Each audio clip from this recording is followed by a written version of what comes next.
We all know that Solomon was the wisest king in the Bible, the only king ever granted supreme wisdom directly by God himself. But there is a secret the churches have tried to bury for nearly 2,000 years. Behind the sacred glory of this holy king lie manuscripts that were never meant to be revealed.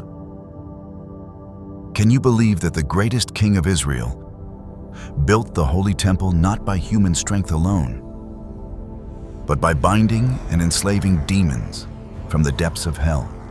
Or that it in the forbidden book Ars Paulina Solomon did not merely command demons, but possessed the sacred codes of the angels, who govern the 24 hours of the day, being said to oversee the flow of time itself and the fate of mankind. 10 books, 10 keys to unlock a forbidden door. Why did these writings terrify the religious world so deeply that every effort was made to erase them from history? Welcome back to SleepCodex, where we uncover the missing fragments of forgotten history. Tonight, we enter the sealed library of the sorcerer king himself to decipher ancient symbols, forbidden rituals, and the reason these records remain one of humanity's greatest unsolved mysteries. And as always, to bring these mysterious realms to life, all visuals in this video are for illustrative purposes only. They are enhanced with AI technology to help create the most immersive visual experience possible. Now let's begin with SleepCodex.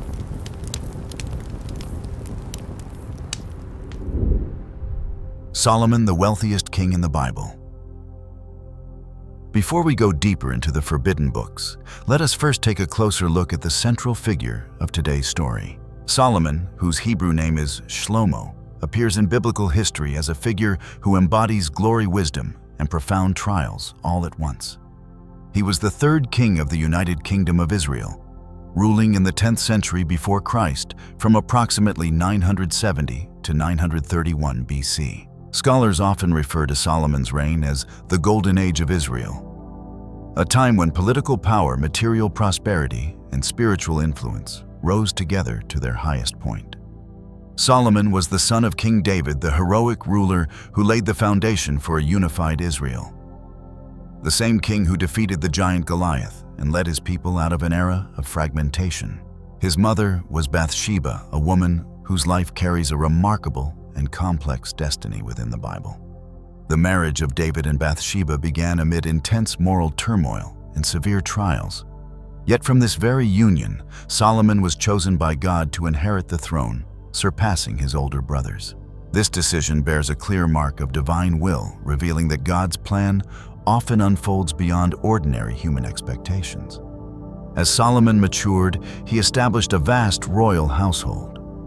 Scripture records that he had 700 wives and 300 concubines. These marriages strengthened political alliances and positioned Israel at the heart of ancient trade routes and diplomatic networks. At the same time, the immense scale and cultural diversity of his household laid the groundwork for deep spiritual challenges later in his life, as his faithfulness and devotion to God were tested through countless subtle choices. The defining trait that secures Solomon's place throughout the Bible is the extraordinary wisdom he received from God. When he first ascended the throne, God appeared to him in a sacred dream and invited him to ask for anything he desired. Solomon chose to ask for a listening heart, the ability to discern right from wrong so that he might guide his people wisely. That request reflected humility and a deep sense of responsibility. In response, God granted him wisdom beyond all others of his time, along with wealth and renown that he never sought for himself. From that moment on, Solomon's reputation spread across neighboring kingdoms. Rulers from distant lands traveled to Jerusalem to witness his wisdom firsthand. Among them, the visit of the Queen of Sheba became a lasting symbol. She arrived bearing gold spices and difficult questions, and she departed in awe and reverence for the wisdom of Israel's king. Alongside this divine wisdom stands the greatest achievement of Solomon's life: the construction of the first temple of Jerusalem. This was the first temple dedicated solely to God, the resting place of the Ark of the Covenant, and the fulfillment of a vision long held by King David. The temple was built over many years by tens of thousands of skilled craftsmen, using cedar wood from Lebanon, refined gold and silver and stones, shaped with exceptional care. When the temple was completed and consecrated, the Bible describes the glory of God filling the sanctuary, a sacred sign that Jerusalem had become the spiritual center of Israel's worship. Under Solomon's reign, Israel entered an era of prosperity unlike any before it. Trade routes expanded, the royal treasury overflowed, and Jerusalem grew into a magnificent city. Scripture describes silver in Jerusalem as abundant as stones, while gold flowed into Israel from distant lands. Merchants arrived bearing gold from Ophir, silver from Tarshish spices, precious stones and rare wood steadily enriching the royal storehouses. Gold appeared everywhere in Solomon's court, from his throne and ceremonial shields to palace furnishings and the sacred vessels used within the temple itself. This abundance planted a powerful belief in the minds of later generations that Solomon did not merely possess gold, but safeguarded treasures of value far greater than ordinary wealth. Some traditions speak of portions of these riches being hidden in deep chambers beneath the temple known only to those specially chosen. Centuries later, when the temple was destroyed, rumors spread rapidly, and people began searching relentlessly for Solomon's legendary treasure. From explorers and scholars to secret societies throughout history, generations pursued traces of this vast wealth for 3,000 years. Yet no definitive discovery has ever emerged. Beyond his riches and the mystery of hidden treasures, Solomon also displayed extraordinary diplomatic skill. He preserved peace throughout his 40-year reign and transformed his kingdom into a cultural, intellectual, and spiritual center of the ancient Near East. Yet within this very glory, Solomon's sacred image began to fracture. As his marriages to foreign princesses multiplied, new beliefs and customs entered his household. Solomon permitted the construction of altars dedicated to foreign gods within Israel's borders, an act regarded as a grave transgression against God. From the perspective of biblical tradition, this period represents a weakening of wholehearted devotion to God and offers a profound lesson. Even the greatest wisdom calls for continual faith and inner discipline. This turning point opened two parallel interpretations throughout history. Biblical tradition emphasizes the moral lesson and spiritual consequences of Solomon's choices in his later years. Meanwhile, extra-biblical writings and forbidden texts explore this same period as a gateway through which Solomon encountered knowledge beyond ordinary boundaries, shaping an image of him as one who stood in tension with the divine. So which version tells the true story of Solomon? Let us now turn to the first forbidden book and begin to uncover the answer. Testament of Solomon, the Ring and the Army of Hell. Among the most significant records describing Solomon's command over demons, none is more notable than the Testament of Solomon. The oldest surviving manuscripts were written in Greek and are dated roughly from the 1st to the 5th century after Christ. Although the narrative centers on King Solomon, who lived in the 10th century before Christ, scholars widely agree that the content of this work was compiled and written during the early Christian era. For many centuries, it circulated quietly in the form of handwritten copies passed down through generations, until modern scholars rediscovered and translated it more broadly in the 19th century. Despite its title, the Testament of Solomon, which suggests a work written by the king himself before his death, historians hold a different view. The true author was most likely an anonymous individual or group of individuals, possibly Jewish Christians living in Egypt or Palestine. It is important to understand that this book was never included in the biblical canon of any major church. Within Orthodox scripture, the practice of magic stands in opposition to God. Yet this text portrays Solomon as a figure who uses seals, sacred names, and ritual authority to command demons. Church authorities feared that believers might imitate Solomon's actions, turning towards summoning rituals rather than prayer and trust in God. At the same time, Orthodox tradition sought to preserve Solomon's image as a symbol of wisdom and moral authority, despite his later failings. This book, however, presents a Solomon who ventures deeply into a shadowed spiritual realm, including passages in which he is deceived or compromised by demons, an image that weakens the stature of a king chosen by God. For these reasons, during the 4th and 5th centuries, when religious councils gathered to determine which writings were permitted for public reading, this manuscript was labeled as dangerous and declared unsuitable for use in churches. During the Middle Ages, possession of grimoires based on Solomonic knowledge, especially those teaching methods of demon invocation, could lead to charges of heresy and even the death penalty. This raises a profound question. What kind of practices were described in this book that led the church to restrict it so severely?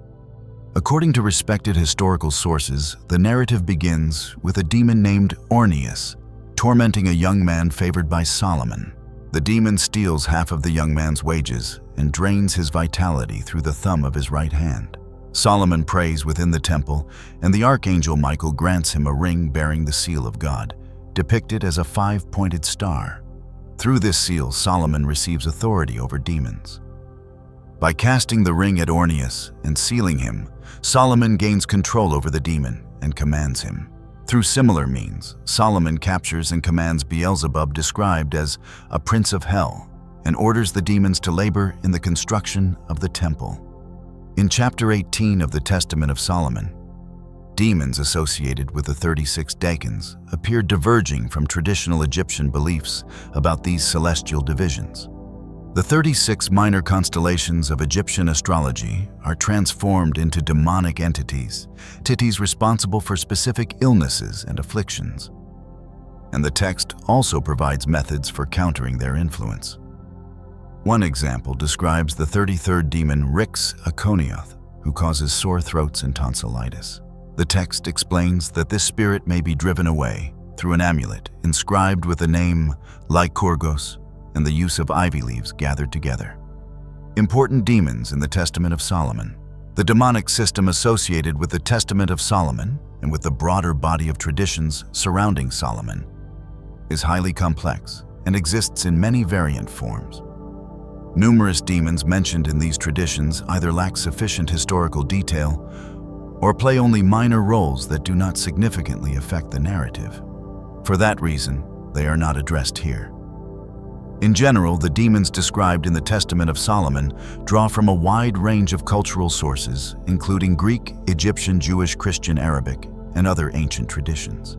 Among them, the most prominent figure is Orneus, a vampiric demon known for his attraction to men. According to the Testament of Solomon, the first demon who led King Solomon onto the path of supernatural authority was Orneus, a vampiric being associated with the constellation Aquarius, possessing the ability to change form. He attacks men born during the period when Aquarius is aligned with the sun, particularly those who feel attraction toward women associated with the constellation Virgo. Orneus describes himself as undergoing 3 transformations. At times, I appear as a man who lusts after the bodies of effeminate youths, and when I touch them, they suffer torment. At times, I become a winged creature who flies into the regions of the sky, and at last, I take the form of a lion. Orneus also possesses prophetic insight and reveals to Solomon that demons are capable of ascending into the heavens to overhear the plans of God. While the Temple of Jerusalem was under construction, Orneus appeared at dusk and stole wages and food from the chief craftsman's young assistant, a boy favored by Solomon. He drained the boy's life force through the thumb of his right hand. When Solomon noticed the boy wasting away, he questioned him, and the boy revealed the actions of Orneus. Moved by anger and concern, Solomon prayed to God for help in subduing the demon. The archangel Michael then bestowed upon Solomon a magical ring, bearing a seal of divine authority, granting him power over demonic beings. Michael instructed Solomon, saying, "You shall imprison every demon, male and female alike, and with their assistance you shall build Jerusalem, as long as you bear this seal of God." Solomon gave the ring to the boy and instructed him to throw it at the demon when it appeared, commanding Orneus to come before the king. Through Ornias's confession, Solomon learned that the demon was descended from an archangel and that his power was restrained by the archangel Uriel. Solomon bound Ornias with a ring and compelled him to cut stone from the quarry. Stricken with fear before the authority of Uriel and Solomon, Ornias sought out Beelzebub, the prince of demons. When Beelzebub initially treated Solomon with contempt, Ornias used the ring to summon him and force his submission to Solomon. One striking detail is that outside the Testament of Solomon, Ornias is absent from later demonological lists associated with Solomon. He does not appear among the 72 demons traditionally attributed to Solomonic lore. Ornias's attraction to young men and his association with Aquarius closely align with themes found in Greek astrology and mythology. In Greek myth, Zeus, captivated by the beauty of Ganymede, carried him to Olympus and transformed him into the constellation Aquarius. This raises an intriguing question. Might the figure of the vampiric demon Ornias serve as an allegory for astrological shifts associated with Aquarius during Solomon's reign? From this perspective, it becomes difficult to ignore the possibility that the Testament of Solomon at its core functions as an astrological text, or even as a chronicle of historical events, structured around the movement of constellations, later transformed over time into a demonological narrative.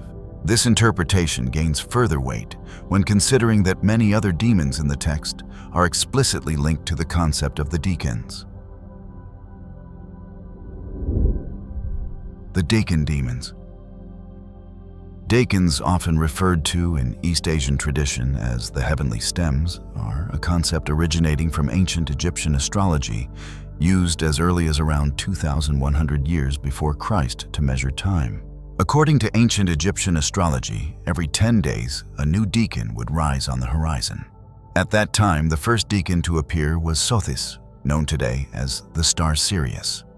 In the Testament of Solomon, the DECAN constellations are portrayed as demons that carry destructive power over humanity. These DECANs are said to cause both physical illness and disturbances of the mind. There are 7 rulers of the world identified as deception, conflict, fate, suffering, error, power, and the worst thing. The celestial bodies themselves are treated as demonic forces possessing destructive influence over human affairs. The 36 DECANs, each corresponding to 10 degrees of the zodiac, are described as celestial entities ruled by demons, responsible for mental and physical afflictions. Among them are the 7 world rulers understood as deception, conflict, fate, suffering, error, power, and the worst thing. Each of these rulers is restrained by a specific angel, with the sole exception of the worst thing. 6 rulers are checked by angelic authority, while 1 stands apart. Solomon summoned the DECAN demons before him in order to question them, to learn the scope of their powers, and to discover the names of the angels capable of restraining them. They appeared in many forms, with invisible dog heads or resembling humans, bulls, dragons, bird faces, sphinxes, and various other beasts. The demons listed according to the order of the DECANs are as follows. First, Ruax, also called Rix or Lord. He causes headaches and is expelled through the invocation of Michael. Second, Barsaphael. He causes pain on both sides of the head for those living during his period of rule. He is expelled by Gabriel. Third, Artosil. He damages the eyes and is expelled by Uriel. Fourth, Orapel. He causes sore throats and excessive mucus and is expelled by Raphael. Fifth, Chiroxanandalon. He causes disorders of the ears and is expelled by Uriel. Sixth, Sphendanael. He causes tumors of the parotid gland and recurring tetanus, in which the body arches backward uncontrollably. He is expelled by Sabael. Seventh, Sphander.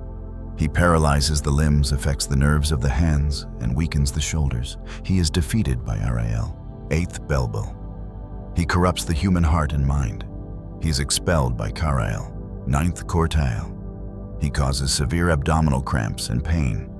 He retreats only at the mention of Eoth. 10th, Methathiax. He causes kidney pain and is expelled by Adoniel. 11th, Katanakotael. He brings war and misfortune upon a land. To drive him away, the names of the angels Ea, Eo, and Sabaoth must be written on 7 laurel leaves. 12th, Sapthariel. He causes mental hallucinations. To escape him, one must invoke Ea, Io, and the sons of Sabaoth while wearing an amulet around the neck. 13th Phobothel. He loosens the sinews of the body and is expelled by Adonai. 14th Leroel. He causes fever chills, trembling, and sore throats. He withdraws only when Iax is invoked. 15th Subelti. He produces trembling and numbness. He is expelled by Rizoel. 16th Ketrax. He causes deadly fevers.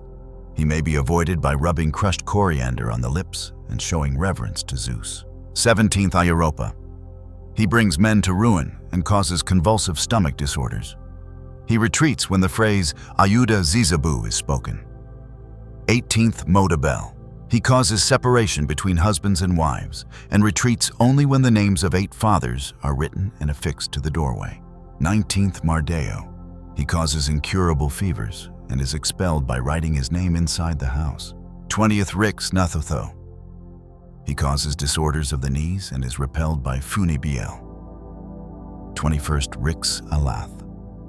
He causes lung disease in infants and is removed when the word Raridaris is written and worn on the body.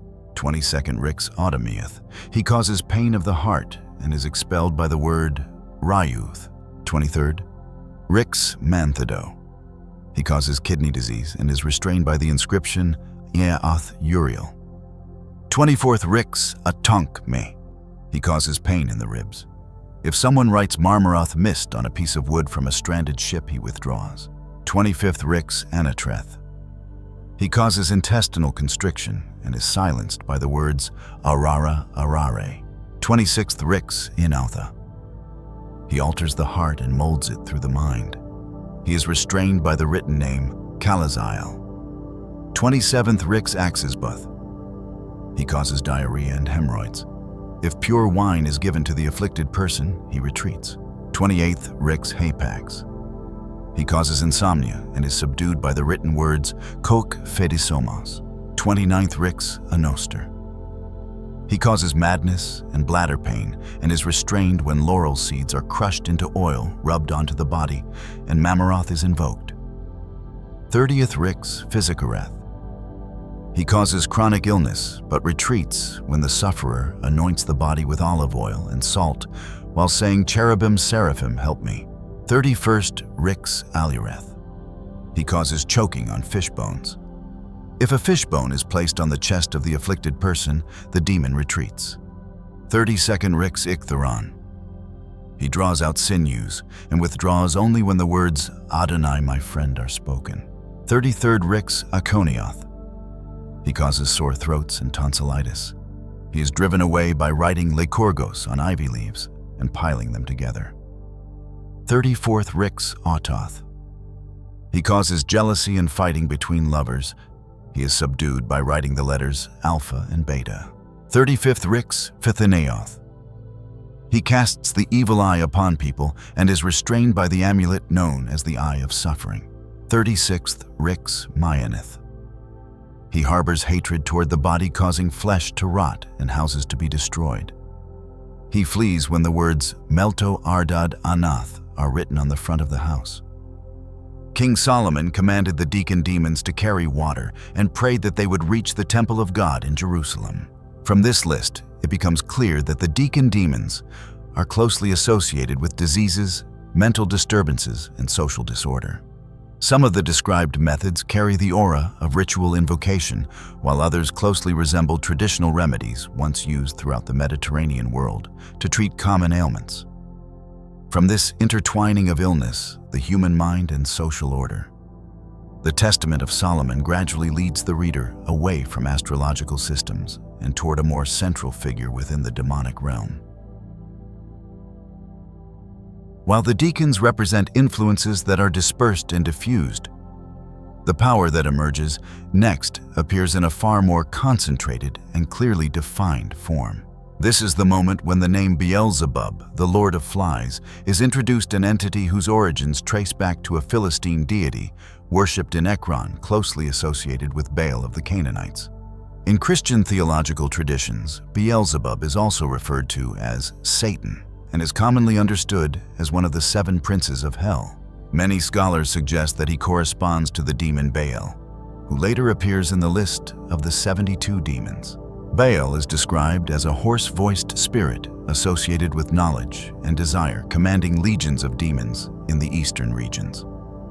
In the Testament of Solomon, Beelzebub identifies himself as a foremost angel and is linked to the planet Venus, corresponding to Aphrodite or Venus in Greco-Roman tradition. According to this text, he appears to be equated with Lucifer. Beelzebub declares that he will bring destruction through tyrants, lead humanity into the worship of demons, inflame priests with lust, provoke acts of jealousy and murder, and incite wars. Later Christian writings from the Renaissance period onward draw a clearer distinction between Beelzebub and Lucifer. In these traditions, Beelzebub ranks second after Lucifer among the fallen angels and represents the sin of gluttony within Christian belief. For this reason, the direct identification of Beelzebub with Lucifer lacks solid foundation due to clear differences in character models and symbolic meaning. To better understand Beelzebub, it is necessary to return to the original figure of Baal in Philistine mythology. The title Baal means Lord in the Ugaritic language and was commonly paired with the name of a specific deity. From this perspective, the name Beelzebub or Baal-zebub can be understood as Lord of the Flies, a god associated with decay and the spread of disease. Some alternative interpretations suggest that this name functioned as a form of ridicule used by the Israelites to demean a Philistine sky deity. One particularly intriguing connection lies in the similarity between the title Baal and El, which appears as a suffix in the names of many archangels and also served as a title for God in ancient Canaanite religion. The association between Beelzebub and the worship of winged deities appears well supported. The deeper question, however, concerns Beelzebub's true origins and the reason for his strong connection to filth and decay. Simple mockery offers an explanation that feels insufficient. A broader comparison between the figure of Beelzebub and similar deities across Mediterranean cultures reveals a more complex picture. Beelzebub shares strong similarities with the Egyptian scarab god Khepri. Khepri was regarded as a manifestation of the sun god Ra at dawn. Through the image of the scarab beetle rolling balls of dung to create nests for its eggs, Khepri symbolized the rebirth of the sun at daybreak. The presence of scarab worship in Egyptian culture creates a meaningful parallel with the image of the Lord of Flies and makes it plausible that a form of fly worship once existed among the Philistines, even if that tradition has since been lost. An even closer parallel to Beelzebub appears in the Roman god Saturn. Roman worship of Saturn blended elements from the ancient Sabine fertility god Sterquilinus, associated with manure and soil enrichment, with sacrificial rites dedicated to Baal-Hamon of the Tyrians in the city of Carthage. Notably, Baal-Hamon was also a god of life, and the sun closely resembling Ra in Egyptian mythology. Through this lens, the similarities between Khepri Saturn and Beelzebub become so pronounced that it is difficult to determine which deity influenced the others. What does emerge with clarity is that Beelzebub bears no meaningful connection to Lucifer, but instead shares a deeper symbolic relationship with solar deities. From this deep connection between ancient deities and solar symbolism, the Testament of Solomon continues to guide us away from purely cosmic figures and toward a force far closer to human experience. Here, power is no longer tied to the cycles of the heavens, but to the most intense movements of the human inner life. And it is at this turning point that the name Asmodeus begins to emerge. The name Asmodeus, also rendered as Asmodai, traces its origin to the ancient Avestan language of Zoroastrianism from the term Eshma Daiva, in which Eshma means fury or wrath, and Deva means demon. This understanding appears consistently in the Book of Tobit and in the Talmud. However, this otherwise compelling explanation was challenged by the Jewish Encyclopedia of 1906 for several reasons, including a reluctance to acknowledge Persian religious influence on the biblical tradition. Even so, the parallels remain striking in the recurring patterns of wrongdoing attributed to Asmodeus, most often involving deception and acts of mass violence. The Testament of Solomon recounts that Solomon summoned Asmodeus to assist in the construction of the temple. When the demon appeared, he foretold or perhaps pronounced a curse that Solomon's kingdom would one day be divided. When Solomon questioned him further, Asmodeus revealed that he despised clean water and bird symbols used in sacred rites because they reminded him of God. In Islamic tradition, the conflict and eventual revenge between Solomon and Asmodeus is described in greater detail, reflecting Islam's historical struggle against stone worship that was widespread in Arabia before the mission of the final prophet Muhammad. These traditions state that Asmodeus was also known as Sakhr, a name meaning stone. When Asmodeus deceived Solomon, impersonated him, and seized the throne of the great king, Solomon returned after 40 days, defeated the demon, imprisoned him in a stone vessel bound with iron chains, and cast him into the sea. Turning back to Persian tradition, the demon Eshma in the Avesta is described as embodying disobedience, distraction from faith, possession of the human body, and the distortion of sacrifice into cruelty and warfare.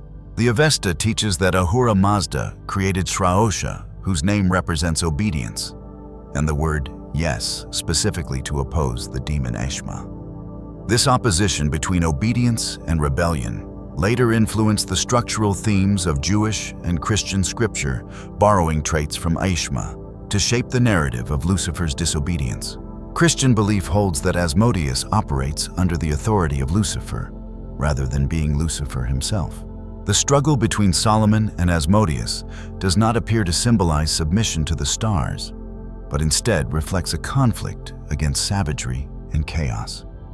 Islamic accounts of Solomon's battle with Asmodeus further emphasize this tension, portraying a clash between reason, wisdom order, and moral discipline on one side, and the raw primal violence of scattered tribal cultures in the pre-Islamic Middle East on the other. From that confrontation between moral order and untamed instinct, the Testament of Solomon continues to guide the narrative toward another form of dark power, quieter in nature, yet deeply bound to humanity's most primal fears. The female demon, Abizu, in the belief systems of the Near East and Europe. Abizu is a female demon who causes miscarriages and the death of newborn infants driven by envy because she herself is unable to bear children. In ancient magical practices across many cultures, Abizu appears under various names, such as Alabasandria in Egypt and Gilu in Byzantine tradition. She is often depicted in the form of a fish or a serpent. This imagery reveals Abizu's connection to the deep sea, and the name Abizu itself may be a distortion of the Greek word abyss, meaning the deep or the void. The symbolism of the oceanic abyss also naturally evokes the image of the womb and the amniotic waters within a woman's body. The Testament of Solomon provides the most complete description of this female demon. In this text, Abizu is described as having a shimmering green face with tangled hair like serpents, a portrayal that closely resembles ancient Greek depictions of the serpent-haired Gorgon goddesses. Solomon encountered Abizu and questioned her about her actions. Abizu confessed that she does not sleep but wanders endlessly across the world seeking women about to give birth in order to strangle their newborn children.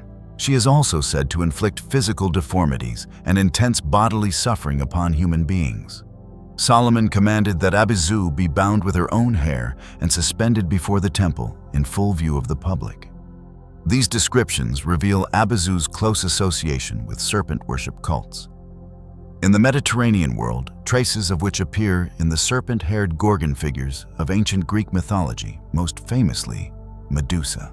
The word Gorgon means terrifying or fierce, and it bears phonetic similarity to the Sanskrit term Garjana, which refers to the growling or roaring of wild beasts. Serpent worship was not limited to Greece and India.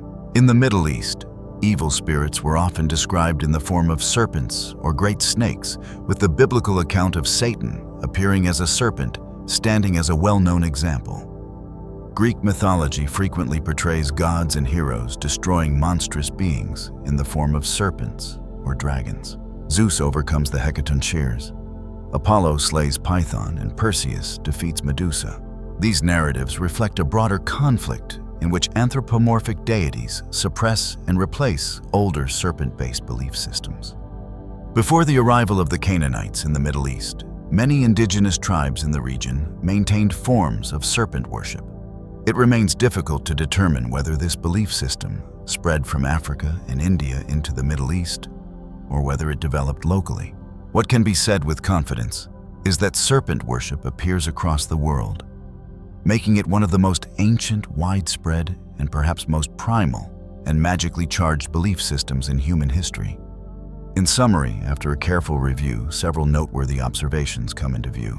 First, the tradition of Solomon's battles against demons reflects a highly complex integration of demonological lists drawn from many cultures and ethnic traditions throughout the Mediterranean world. The system of the 72 demons, attributed to Solomon, represents a diverse compilation of sorcerous and spiritual entities drawn from multiple religious traditions across the world. Second, in the earliest layers of the Testament of Solomon, the narrative of defeating and subduing demons appears as a process of ordering and harmonizing the natural and human realms. This includes the stars of the heavens, natural forces, powerful beings rising from the sea, and indigenous tribes with distinct belief systems. Third, the conflicts Solomon faces in his encounters with these demons do not appear to align with the later character framework found in Christian biblical narratives. Yet, even though these demons arise from different origins, and even though they represent celestial forces, illness, instinct, or social disorder, they are all presented within the same overarching framework. This is not a framework of personal power, nor one of uncontrolled magic, but a framework of order established from heaven. And it is at this point of convergence that the Testament of Solomon brings the reader back to the very heart of the narrative. The book is written in the form of King Solomon's final testament, in which he recounts how he received a sacred ring from God, delivered through the archangel Michael. Through this ring, Solomon is granted authority to summon, bind, and question unclean spirits, compelling them to reveal their names, their nature, the limits of their power, the ways they afflict humanity, and most importantly, the angelic beings who are able to restrain them.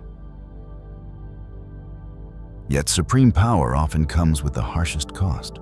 The Testament of Solomon does not conclude with the sound of trumpets and victory, but with a somber and tragic note of downfall. At the end of his life, the king who once subdued even the forces of hell collapsed before a far simpler trial, his own heart. Solomon became captivated by a Shunammite woman. In exchange for her consent, he committed an unthinkable act. He sacrificed 5 locusts to the foreign gods Moloch and Baal in her presence. At the very moment the blood of those insects touched the pagan altar, the glory of God departed from him forever. The signet ring lost its radiance, and the demons who once trembled at his feet now mocked the weakness of their former master. From a powerful king skilled in hidden knowledge, he became a confused old man, stripped of all authority and left to live in inner torment. This book is written as a final testament, a bitter confession meant to warn future generations that the one who can bind demons may still fail to bind his own desires. Although the Testament of Solomon emerged in the early centuries after Christ and does not yet contain the famous list of 72 demons, it stands as the first foundational stone. Without the accounts of Solomon imprisoning demons in bronze vessels or commanding beings to build the temple found in this text, the later medieval works, such as the Lemegeton or Ars Goetia, may never have come into existence. The detailed interrogations of demons carried out by Solomon became the inspiration for occult scholars and magicians centuries later to systematize these entities into the hierarchy of 72 demons. From Orneas to Beelzebub. Within this manuscript, these figures were shaped and expanded into the powerful demonic legions known in the magical traditions of later ages. In the end, the Testament of Solomon is not merely a book about magic or forbidden rituals. For SleepCodex, it represents the ancient human effort to give names to formless fears, from illnesses that torment the body, to devastating natural disasters, to the darkest impulses within the human soul. Solomon did not only build a stone temple to worship God. Through the subjugation of demons, he sought to establish order and wisdom within a chaotic world surrounding him. It is a journey that begins with the clarity of wisdom, passes through the realm of demonic forces and ultimately comes to rest at the fragile boundary of human nature. And if the battle against demons beneath the earth has already left you in awe, prepare yourself, for the secrets of Solomon do not end in hell. The next book will lead us to the highest realms of heaven, where power is governed by the stars and angels who rule over time. Together, we will begin to decipher the second forbidden book. Book 2. Psalms of Solomon, the Forgotten Prophecies. If the first book drew us into a world of magic and demons, this second book pulls us back into the harsh reality of history. This is the moment when Jerusalem fell to the Roman general Pompey. Psalms of Solomon is a collection of ancient Jewish hymns. It is not part of the biblical canon, yet it holds immense value for understanding the faith, moral vision, and messianic hope of the Jewish people in the final period of the Second Temple era. Despite its title, Psalms of Solomon was not written by King Solomon. The attribution to Solomon is symbolic, intended to emphasize ideals of wisdom, righteousness, and divinely established order rather than any form of mystical or magical power. Scholars generally date the work to the 1st century before Christ, during a time when Jerusalem was under heavy foreign domination, especially Roman intervention. The deep political and moral upheavals of that age are clearly reflected in the content of these hymns. In terms of structure, Psalms of Solomon consists of 18 hymns, written as prayers, laments, and declarations of faith by the Jewish community. The book does not unfold as a historical narrative or a work of mystical lore. Instead, it moves inward, developing a theological and spiritual reflection of a community standing in the midst of moral, political, and religious crisis. The entire work revolves around a single unbroken theme. God is the absolute source of justice, and humanity can be saved only through repentance, humility, and faithfulness to his law.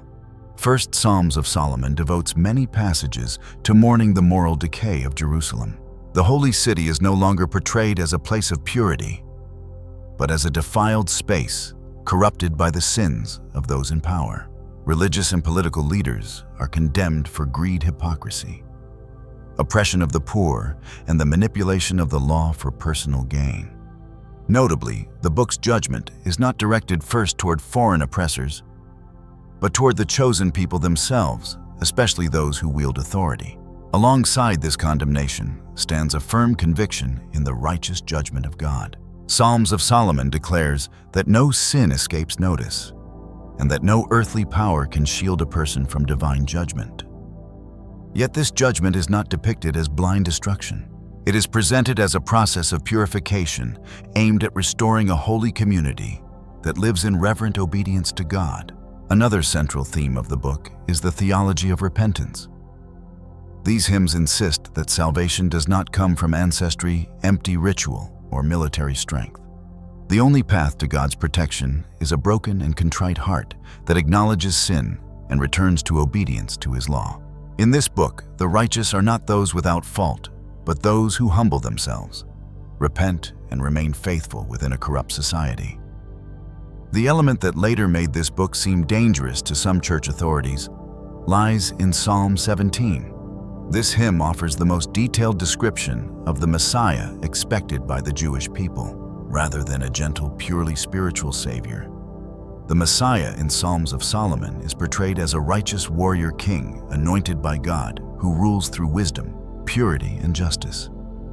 He is expected to appear in order to break unjust rulers, with an iron scepter cleanse Jerusalem of foreign influence, and establish a kingdom of justice on earth without delay.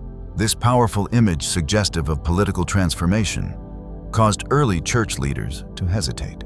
They feared the text could inspire violent uprisings against imperial authority, rather than directing believers toward an image of a merciful God who extends compassion to all humanity. At the same time, many later readers have assumed that the Messiah of Psalms of Solomon stands in opposition to the figure of Jesus in the Gospels. In reality, this assumption rests on a misunderstanding. The image presented here forms an important intellectual bridge. It expresses a longing for a righteous and pure king, who does not rely on human power, but places himself entirely under the will of God. From this foundation, the message of Jesus about the kingdom of heaven, righteousness and salvation becomes clearer, deeper, and lifted beyond all earthly political expectations. A deeper reading reveals a painful truth. This book reflects the emotional state of a wounded community, one that witnessed the violation of Jerusalem, the desecration of the temple, the distortion of the law, and the severe testing of faith. As a result, the hymns of Psalms of Solomon carry a tone that is sorrowful, yet steadfast, mournful, yet not without hope. The hope found here is not an escape from reality, but a quiet waiting for God's righteous action at the time He has appointed. Despite its depth and significance by the 4th century, when the official biblical canon was established, Psalms of Solomon was set aside. The formal reason given was that it was not truly written by Solomon. Many historians, however, believe the deeper reason lay in its direct criticism of priests and rulers. The book was too honest, too exposed, and too sharply rooted in national suffering. The church sought a faith oriented toward peace, not a manifesto shaped by the voice of a wounded and angry people. As a result, these 18 hymns were sealed away in distant monasteries and survived only in ancient Greek and Syriac translations. In the end, when these hymns were removed from liturgical life and survived only in fragile, aging manuscripts, what remained was not a political manifesto, but the sincere prayers of a community in pain, earnestly seeking God. And because this book speaks directly of God and the Messiah through such deeply prayerful language, the most faithful and objective approach is not to add further interpretation, but to listen to the ancient words themselves. And now, we will quote directly from Psalms of Solomon, allowing the voices of those who lived in that moment to speak for themselves. The Psalms of Solomon, translated from Greek and Syriac manuscripts, by G. Buchanan Gray, in R.H. Charles Eden, the Apocrypha and Pseudepigrapha of the Old Testament in English. Oxford Clarendon Press, 1913, a Psalm of Solomon. I cried unto the Lord when I was in distress unto God, when sinners assailed me. Suddenly the alarm of war was heard before me, and I said in my heart, He will hearken to me, for I am full of righteousness. I thought within myself that I was righteous, because I was prosperous and had become rich in children. Their wealth spread to the whole earth, and their glory to the ends of the earth. They were exalted unto the stars, and they said they would never fall, but they became insolent in their prosperity, and they were without understanding. Their sins were committed in secret, and even I had no knowledge of them. Their transgressions surpassed those of the nations before them. They utterly polluted the holy things of the Lord. A Psalm of Solomon concerning Jerusalem. When the sinner waxed proud, he cast down fortified walls with a battering ram, and thou didst not restrain him. Alien nations ascended thine altar and trampled it proudly with their sandals, because the sons of Jerusalem had defiled the holy things of the Lord and profaned the offerings of God with iniquity. Therefore God said, Cast them far from me. Jerusalem was despised before God and utterly dishonored. Her sons and daughters were led away into grievous captivity. Their necks were sealed and branded among the nations. According to their sins, he dealt with them, for he left them in the hands of those who prevailed. He turned away his face from pitying them, young and old, and their children together. For they had all done evil and did not hearken. The heavens were angry, and the earth abhorred them, for no one upon it had done what they did. The earth recognized all thy righteous judgments, O God. The sons of Jerusalem were mocked in return for her harlotries. Every passerby entered in openly by day. They revealed their iniquities in the full light. And the daughters of Jerusalem were defiled according to thy judgment, because they defiled themselves with unnatural acts. My inward parts are pained for these things. Yet I will justify thee, O God, in uprightness of heart. For in thy judgments thy righteousness is revealed. Thou hast rendered unto sinners according to their deeds, and uncovered their sins, that thy judgment might be manifest. God is a righteous judge, and he shows no partiality. Jerusalem girded herself with sackcloth instead of beauty. A rope was upon her head instead of a crown. She cast off the diadem of glory which God had set upon her, and her beauty was thrown down to the ground. I entreated the Lord and said, "How long, O Lord, shall thy hand be heavy upon Israel? For the nations have acted not in zeal, but in lust of soul, pouring out wrath upon us for plunder. Delay not, O God, to recompense them upon their heads, to turn the pride of the dragon into dishonor." Not long after God showed me the insolent one slain upon the mountains of Egypt, esteemed of less account than the least on land and sea. His body was borne upon the waves, with none to bury him, for God had rejected him with dishonor. He did not remember that he was a man, nor consider his end. He said, "I will be Lord of land and sea." And he did not recognize that God alone is great and mighty. God is king over the heavens and judges kings and kingdoms. He raises up in glory and casts down the proud to destruction, because they knew him not. Now behold, O princes of the earth, the judgment of the Lord. Bless God, you who fear him with wisdom, for the mercy of the Lord will be upon those who fear him in the judgment. He will distinguish between the righteous and the sinner, recompensing each according to their deeds. The Lord is good to those who call upon him in patience, establishing his pious ones before him in strength. Blessed be the Lord forever before his servants. A Psalm of Solomon concerning the righteous. Why sleepest thou, O my soul, and blessest not the Lord? Sing a new song to God, who is worthy to be praised for good, is a psalm sung to God from a glad heart. The righteous remember the Lord at all times, with thanksgiving and declaration of his judgments. The righteous do not despise the chastening of the Lord. They stumble, yet hold God righteous. They fall and look to what God will do, seeking whence their deliverance will come. The steadfastness of the righteous is from God their deliverer. Sin does not dwell continually in their house. They examine their lives to remove every iniquity done in error, making atonement by fasting and afflicting the soul, and the Lord counts the pious guiltless. The sinner stumbles and curses his life, adding sin upon sin until he falls and rises no more. The destruction of the sinner is forever. But those who fear the Lord shall rise to eternal life, and their life shall be in the presence of the Lord without end. A Psalm of Solomon concerning the King. O Lord, thou art our King forever and ever, for in thee our soul glories. We hope in God our deliverer, for his mercy and his kingdom endure forever. Raise up for them, O Lord, their King, the Son of David at the time thou hast appointed, to reign over Israel thy servant. Gird him with strength that he may shatter unrighteous ruler. Purge Jerusalem from nations that trample her down, and drive out sinners with wisdom and righteousness. He shall destroy the pride of the sinner like a potter's vessel, and break their power with a rod of iron. He shall gather a holy people, lead them in righteousness, and judge the tribes sanctified by the Lord. He shall not trust in horse or bow, nor gather gold and silver for war. The Lord himself shall be his king, and all nations shall fear him. He shall shepherd the flock of the Lord faithfully and righteously, and there shall be no pride or oppression among them.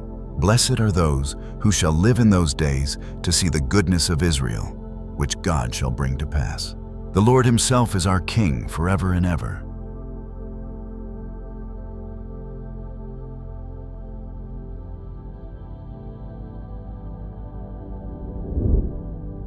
Thus, the 18 Psalms of Solomon are not merely poetic verses, but a chronicle written in blood and tears. They reveal a very different image of Solomon in the ancient mind. Not a powerful magician, but a soul in anguish, witnessing the collapse of justice and faith before his eyes.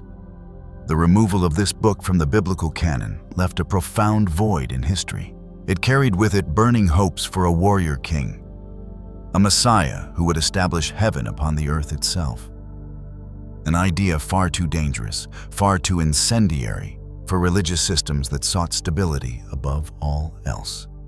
The book was banned not because it was false, but because it spoke truths that were too raw about power and resistance. Yet if the Psalms we have just heard sound like a cry rising from dust and suffering, the next book we are about to explore carries us in a very different direction, away from the turmoil of history and into the most mystical realms of spiritual thought. Here, religion is no longer expressed through rigid laws or political struggle, but through an intimate union between the human soul and the presence of the Most High. Often called the first hymn book of Christianity, this work also contains profound Gnostic symbols texts that, when truly understood, were believed to bring the reader closer to the very nature of the universe itself. Now let us step into the captivating world of the third forbidden book, the Odes of Solomon, the mystical songs of the soul. If the Psalms of Solomon sound like a cry rising from the dust of the earth, then the Odes of Solomon unfold as a song descending from heaven. This work is often called the first hymn book of Christianity, a collection of 42 mystical poems of breathtaking beauty. Yet beneath that pure and luminous surface lie the encoded ideas of Gnosticism, a stream of thought once branded as heretical, because it dared to affirm that human beings could encounter the divine directly without passing through any institutional church. For many centuries, this book nearly vanished from human memory, surviving only through scattered quotations and faint references. Then in the year 1909, the scholar Rendell Harris unexpectedly rediscovered a complete Syriac manuscript, resting unnoticed and covered with dust on a bookshelf in his own study. Although it bears the name Solomon, these hymns were in fact composed around the 1st or 2nd century after Christ, very close to the formative period of the New Testament writings. The text represents a remarkable fusion of ancient Jewish faith, early Christian theology, and mystical Gnostic philosophy. The book consists of 42 hymns written primarily in Syriac, with a small number of Greek fragments preserved. Despite the title Odes of Solomon, the work was not authored by King Solomon himself. His name functions symbolically, evoking wisdom, divine order, and an intimate relationship with God. At its core, the Odes of Solomon does not narrate history, nor does it present rigid doctrine. Each hymn reads like a deeply personal prayer, spoken from within a living, immediate relationship with God. The dominant tone throughout is sacred joy, inner peace, and a profound sense of dwelling within God, rather than searching for Him from a distance. One of the central themes of the Odes of Solomon is life itself. God is portrayed as an ever-flowing source of life, continually nourishing the human soul. Salvation in this book carries no legalistic or judicial emphasis. Instead, it is experienced as an inward rebirth, a renewal from within, as though the soul were being born again in the love of God. What makes this text especially distinctive is the way it speaks of the Savior. The Odes of Solomon employs language familiar to early Christianity, sitting, referring to the Son, the Spirit, eternal life, and union with God.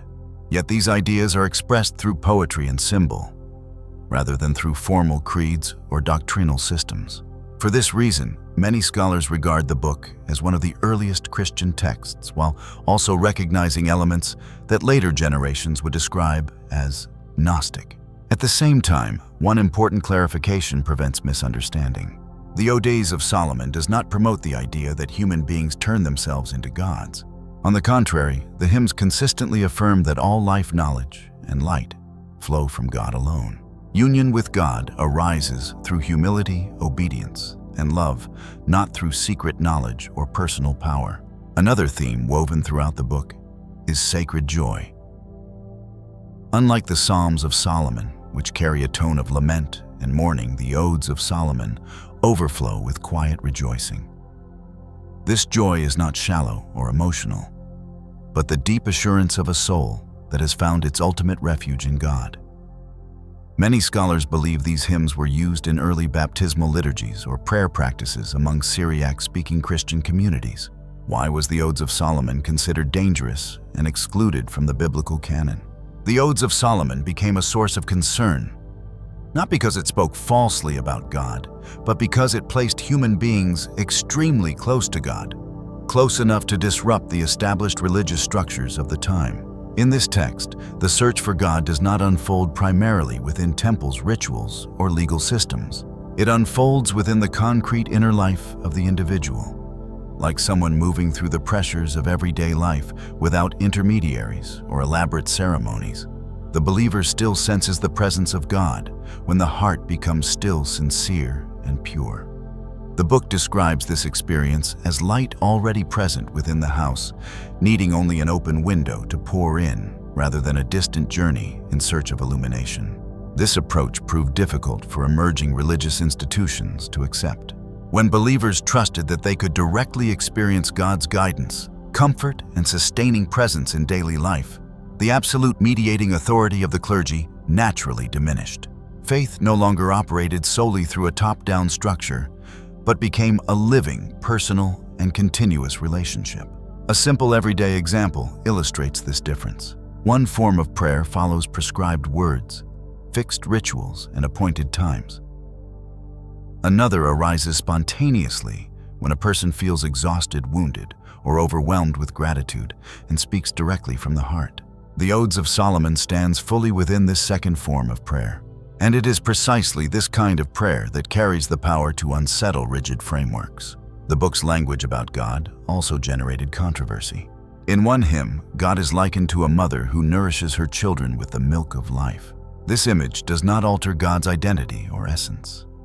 It helps believers grasp divine care, nourishment, and protection in deeply human terms, much like a child who grows not only through rules, but through presence, patience, and daily love. Yet, at a time when theological imagery was being standardized within hierarchical models of authority, such language appeared too intimate, too familiar, and too difficult to regulate. In the Odes of Solomon, God is not only a transcendent judge enthroned above the world, but one who enters human life, walks alongside it, nurtures it, and restores the soul from within. It is precisely this closeness that rendered the book dangerous in a theological sense. The Odes of Solomon does not dismantle faith. It makes faith vivid, personal, and alive, so alive that it resists confinement within a single institutional framework. And there is more. The mystical elements found in this book were also seen as a serious drawback when church authorities evaluated it. The Odes of Solomon makes extensive use of symbolism, yet these symbols remain closely tied to human experience.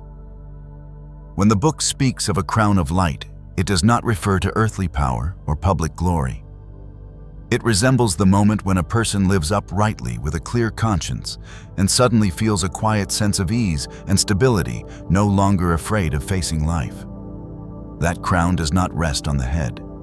It exists within one's way of living. In the same way, darkness, in the Odes of Solomon, does not take the form of terrifying demons. Darkness here feels more like confusion, inner emptiness, or loss of direction, states that nearly everyone has experienced at some point. When a person comes to understand what they are living for and recognizes who loves them, that darkness fades on its own, much like a room filling with light when a switch is turned on. There is no struggle against darkness. It simply recedes in the presence of light. Because of this, the Odes of Solomon does not lead people into fear. It leads them into a place of rest.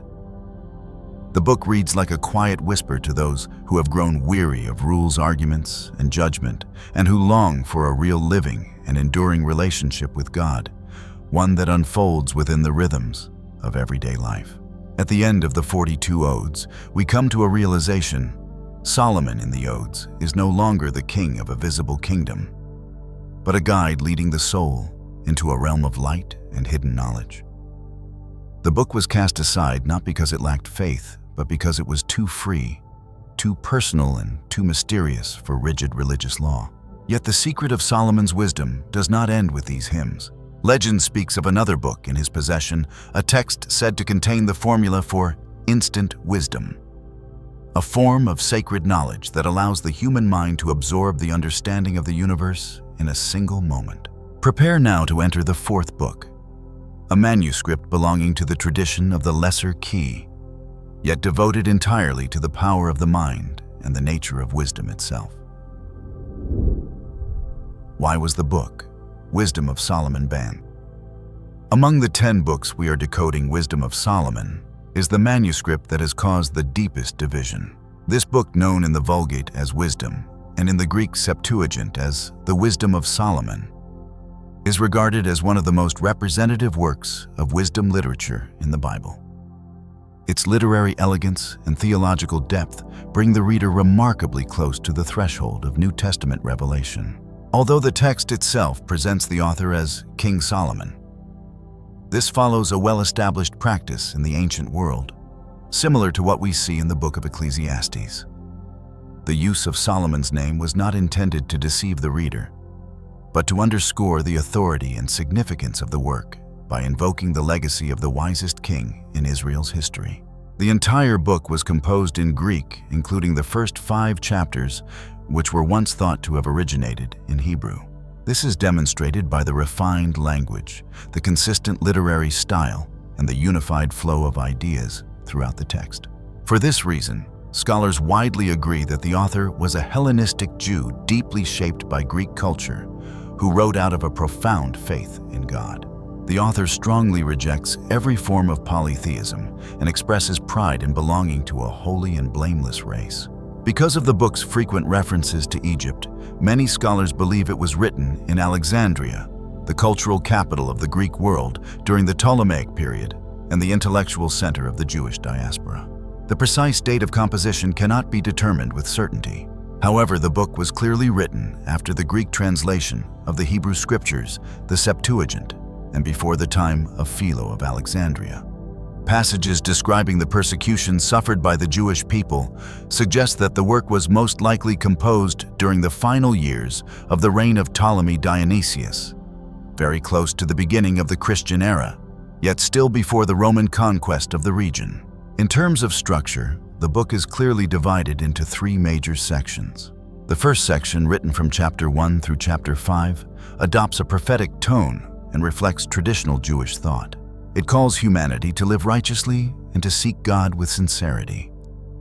The emphasis is placed on inner purity, moral integrity, and the rejection of sin. Against this backdrop, the author contrasts the ultimate reward awaiting those who remain faithful to God with the tragic destiny reserved for the wicked, especially after death. The second section, written from chapter 6 through chapter 9, focuses on the source of wisdom and the necessity of attaining it. Speaking in the voice of King Solomon, the inspired author explains what he means by wisdom. For in her there is a spirit that is intelligent, holy, unique, manifold, subtle, mobile, clear, unpolluted, distinct, invulnerable, loving.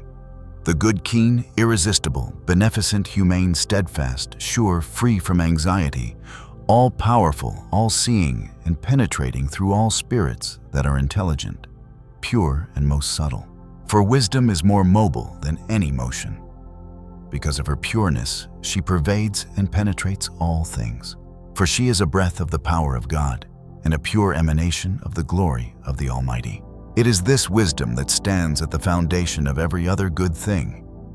The author emphasizes that wisdom must be sought through prayer, because it cannot be attained by human effort alone. O God of my fathers and Lord of mercy, who has made all things by your word and by your wisdom, formed mankind to have dominion over the creatures you have made to rule the world in holiness and righteousness, and to pronounce judgment with uprightness of soul. Give me the wisdom that sits by your throne, and do not reject me from among your servants. For even if someone is perfect among the sons of men, yet without the wisdom that comes from you, he will be regarded as nothing. The third section, written from chapter 10 through chapter 19, adopts a distinctive literary style and reflects on the greatness of wisdom as revealed throughout the history of the chosen people. In contrast, it exposes the origins of polytheism and the moral consequences of idolatry. For all people who were ignorant of God were foolish by nature. They were unable to know the one who exists from the good things that are seen, nor did they recognize the artisan while paying attention to his works. Instead, they supposed that fire, wind, swift air, the circle of the stars, turbulent water, or the luminaries of heaven were the gods that rule the world. And so their lives were filled with strife because of their ignorance, and they call such great evils peace. They no longer keep either their lives or their marriages pure, but they either treacherously kill one another or grieve one another by adultery. For the worship of idols, which should not even be named, is the beginning, the cause, and the end of every evil. By natural reason, they could have discovered that the universe is not the result of chance. It could not cause its own existence or keep itself in being, because it needs, as pagan philosophers like Plato and Aristotle realized, a first principle or cause, which would give every existing thing its being, and which does not depend on any other cause for its own being or activity. But they who considered themselves to be so wise failed to grasp the truth because of their moral corruption, which led them finally to idolatry.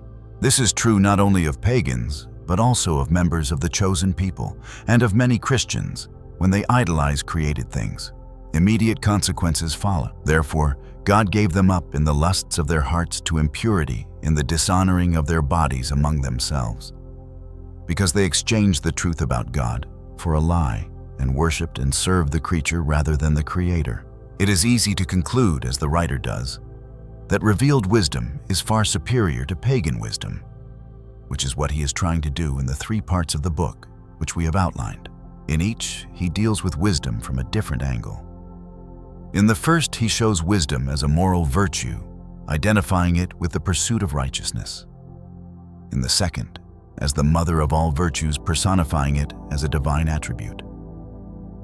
In the third, he emphasizes the objective character of wisdom, which is the source of riches for those who attain it.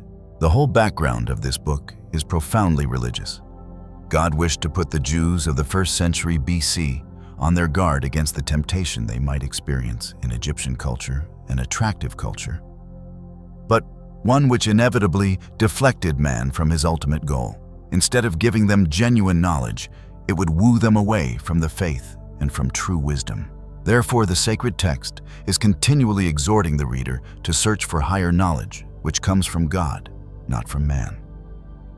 God is the source of all good things. Wisdom, as we have seen, is a reflection of eternal light, a spotless mirror of the working of God and an image of His goodness. It is God Himself who, in an act of His mercy, gives wisdom to men made in His image and likeness. With Daniel and 2 Maccabees, wisdom provides an adequate answer to the problem of the reward of the righteous. All the pains and sufferings a man experiences in this life find their explanation in the revelation of the immortality of the soul. In the Book of Wisdom, chapter 3, verses 1 through 8, the text declares, "But the souls of the righteous are in the hand of God, and no torment will ever touch them. In the eyes of the foolish, they seem to have died, and their departure was thought to be an affliction, and their going from us to be their destruction. But they are at peace. For though in the sight of men they were punished, their hope is full of immortality. Having been disciplined a little, they will receive great good, because God tested them and found them worthy of Himself. Like gold in the furnace He tried them, and like a sacrificial burnt offering He accepted them. In the time of their visitation, they will shine forth and will run like sparks through the stubble. They will govern nations and rule over peoples, and the Lord will reign over them forever." This is the answer to the great questions posed in Job and Ecclesiastes. On the one hand, it explains why the just man suffers. On the other, it points up the inadequacy of earthly things to satisfy man's yearnings for happiness. In other words, everything that happens to man in this life needs to be seen through the prism of eternal life, where the just man will be forever happy, whereas the ungodly will suffer the punishment their sins deserve, as the Book of Wisdom continues in chapter 3, verses 9 and 10. Wisdom then brings us to the threshold of the gospel message. Therefore, it comes as no surprise to find the apostles quoting it often in their preaching. To describe the work of the Word of God incarnate, Paul refers to wisdom as a divine attribute, as reflected in the Book of Wisdom, chapter 9, verses 11 through 19, and echoed in 1 Corinthians chapter 2, verses 7 through 16. John does the same in the prologue to his Gospel, beginning in chapter 1, verse 1. The same pattern appears in other New Testament passages dealing with the eternal life of the righteous, such as Romans chapter 8, verse 18. 1 Corinthians chapter 6, verse 2. The New Testament also affirms that humanity, through natural reason alone, can perceive the existence of God from created things, as stated in Romans chapter 1, verse 20. And earlier in the Book of Wisdom, chapter 13, verses 4 through 9, as well as God's mercy and providence in Wisdom, chapter 12, verses 12 through 15. In view of all this, and because of the foundation it lays for the revelation of the mystery of the Blessed Trinity, the Book of Wisdom offers Christian spiritual and doctrinal material of the highest order. For this reason, the Church has long used it in her liturgy as a clear proclamation of the Messianic era, which from this point onward was understood as drawing near. After affirming that the souls of the righteous are immortal and that all suffering can only be understood in the light of eternal life, the Book of Wisdom moves into a deeper dimension of thought. The role of wisdom as the principle that governs history itself.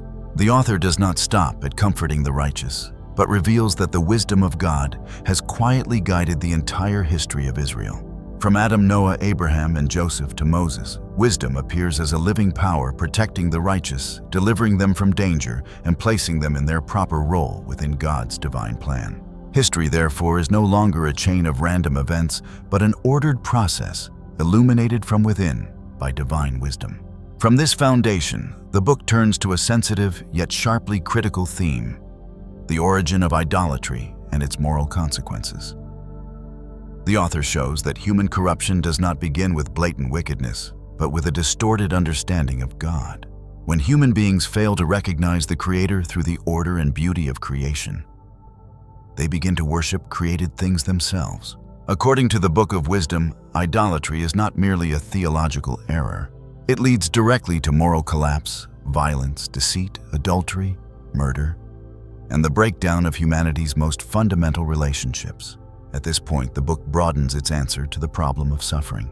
Not all suffering is meaningless, and not all prosperity is a sign of blessing. The righteous may suffer in this life, yet they are disciplined as children. The wicked may prosper for a time, yet they are cutting themselves off from the source of life.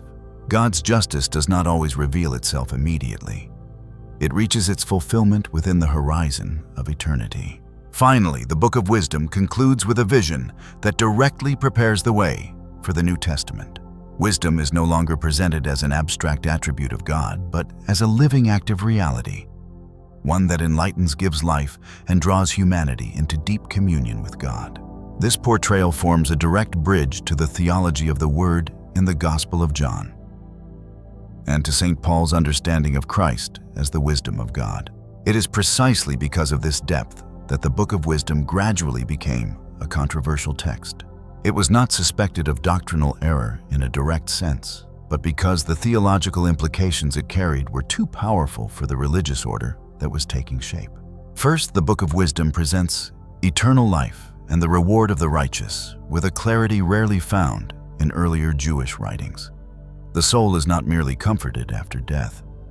It is affirmed as immortal, preserved in the hand of God, and destined to participate in authority within the eternal order. This perspective goes far beyond the familiar framework of earthly reward and punishment, shifting the center of faith toward a horizon that transcends present history. In communities that sought to maintain moral discipline through visible rewards and penalties, such a vision appeared unsettling and even dangerous. Second, the Book of Wisdom describes God's wisdom as a living power, indwelling, active, and directly at work within both history and the human soul. Wisdom is not confined to law, ritual, or institution. It operates like a guiding spirit that teaches, corrects, and enlightens from within. This mode of expression subtly weakens the idea of absolute mediation by religious structures, implying that human beings may be guided by God not only through external law, but through inner conversion and a living relationship with Him. In addition, the book's uncompromising critique of idolatry made it difficult to accept within complex political and religious environments. The Book of Wisdom does not merely condemn foreign gods. It exposes the psychological and moral mechanisms by which humans fashion gods according to their desires and fears. Such criticism could easily be understood as an accusation against any system of power that turns religion into an instrument of control rather than a path toward truth. Finally, the book's role as a direct bridge to New Testament theology made its position especially sensitive. It lays the groundwork for reflection on the Word, the immortality of the soul, and a form of justice that transcends earthly order.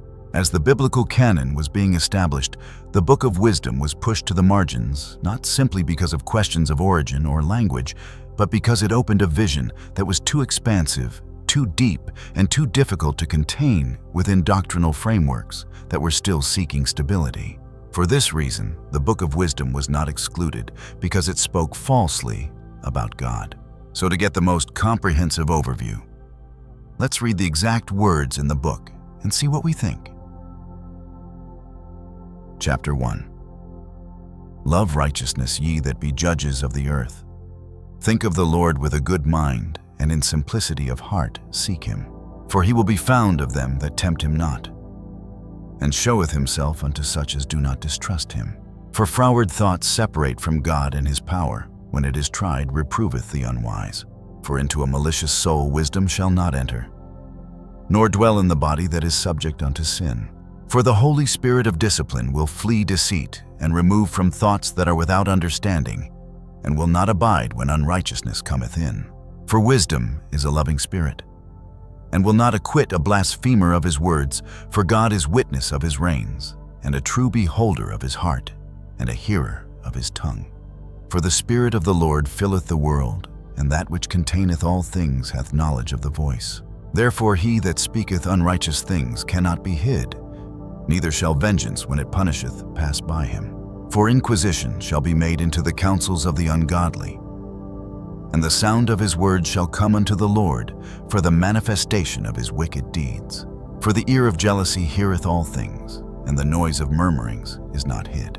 Therefore beware of murmuring, which is unprofitable, and refrain your tongue from backbiting, for there is no word so secret that shall go for naught, and the mouth that belieth slayeth the soul. Seek not death in the error of your life, and pull not upon yourselves destruction with the works of your hands. For God made not death, neither hath he pleasure in the destruction of the living. For he created all things that they might have their being, and the generations of the world were healthful.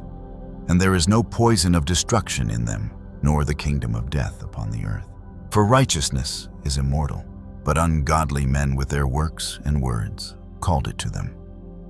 For when they thought to have it, their friend they consumed to naught, and made a covenant with it, because they are worthy to take part with it. Chapter 2.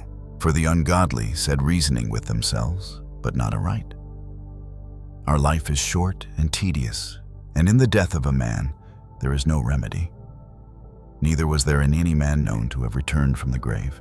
For we are born at all adventure, and we shall be hereafter as though we had never been. For the breath in our nostrils is as smoke and a little spark in the moving of our heart, which being extinguished our body shall be turned into ashes, and our spirit shall vanish as the soft air, and our name shall be forgotten in time, and no man shall have our works in remembrance, and our life shall pass away as the trace of a cloud, and shall be dispersed as a mist that is driven away with the beams of the sun and overcome with the heat thereof. For our time is a very shadow that passeth away, and after our end there is no returning, for it is fast sealed, so that no man cometh again. Come on, therefore, let us enjoy the good things that are present, and let us speedily use the creatures like as in youth. Let us fill ourselves with costly wine and ointments, and let no flower of the spring pass by us. Let us crown ourselves with rosebuds before they be withered. Let none of us go without his part of our voluptuousness. Let us leave tokens of our joyfulness in every place, for this is our portion, and our lot is this. Let us oppress the poor righteous man. Let us not spare the widow, nor reverence the ancient gray hairs of the aged. Let our strength be the law of justice, for that which is feeble is found to be nothing worth. Therefore let us lie in wait for the righteous, because he is not for our turn, and he is clean contrary to our doings. He upbraideth us with our offending the law, and objecteth to our infamy, the transgressions of our education. He professeth to have the knowledge of God, and he calleth himself the child of the Lord. He was made to reprove our thoughts. He is grievous unto us, even to behold. For his life is not like other men's, his ways are of another fashion. We are esteemed of him as counterfeits, he abstaineth from our ways, as from filthiness. He pronounceth the end of the just to be blessed, and maketh his boast that God is his Father. Let us see if his words be true, and let us prove what shall happen in the end of him. For if the just man be the Son of God, he will help him and deliver him from the hand of his enemies. Let us examine him with despitefulness and torture, that we may know his meekness and prove his patience.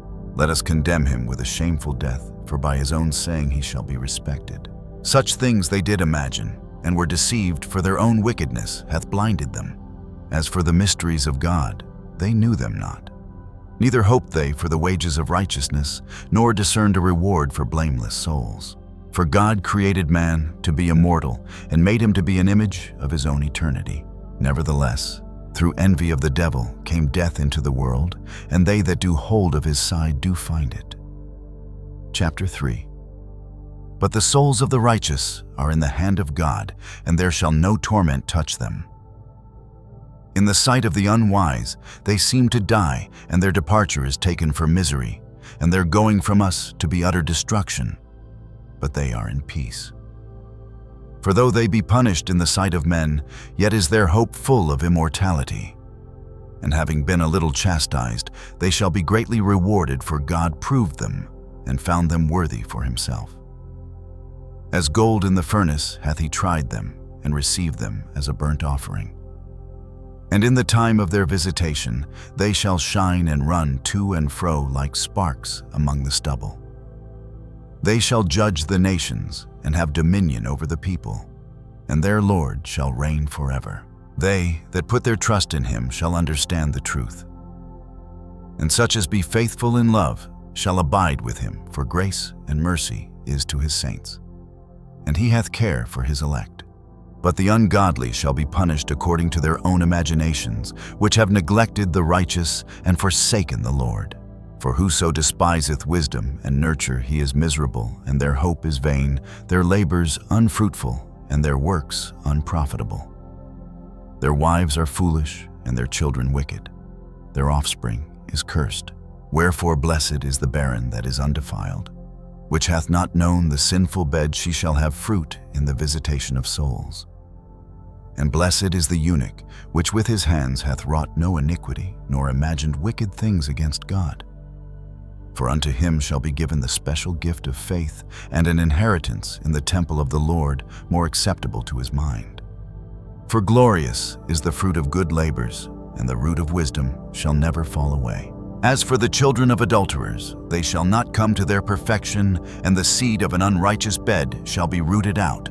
For though they live long, yet shall they be nothing regarded, and their last age shall be without honor.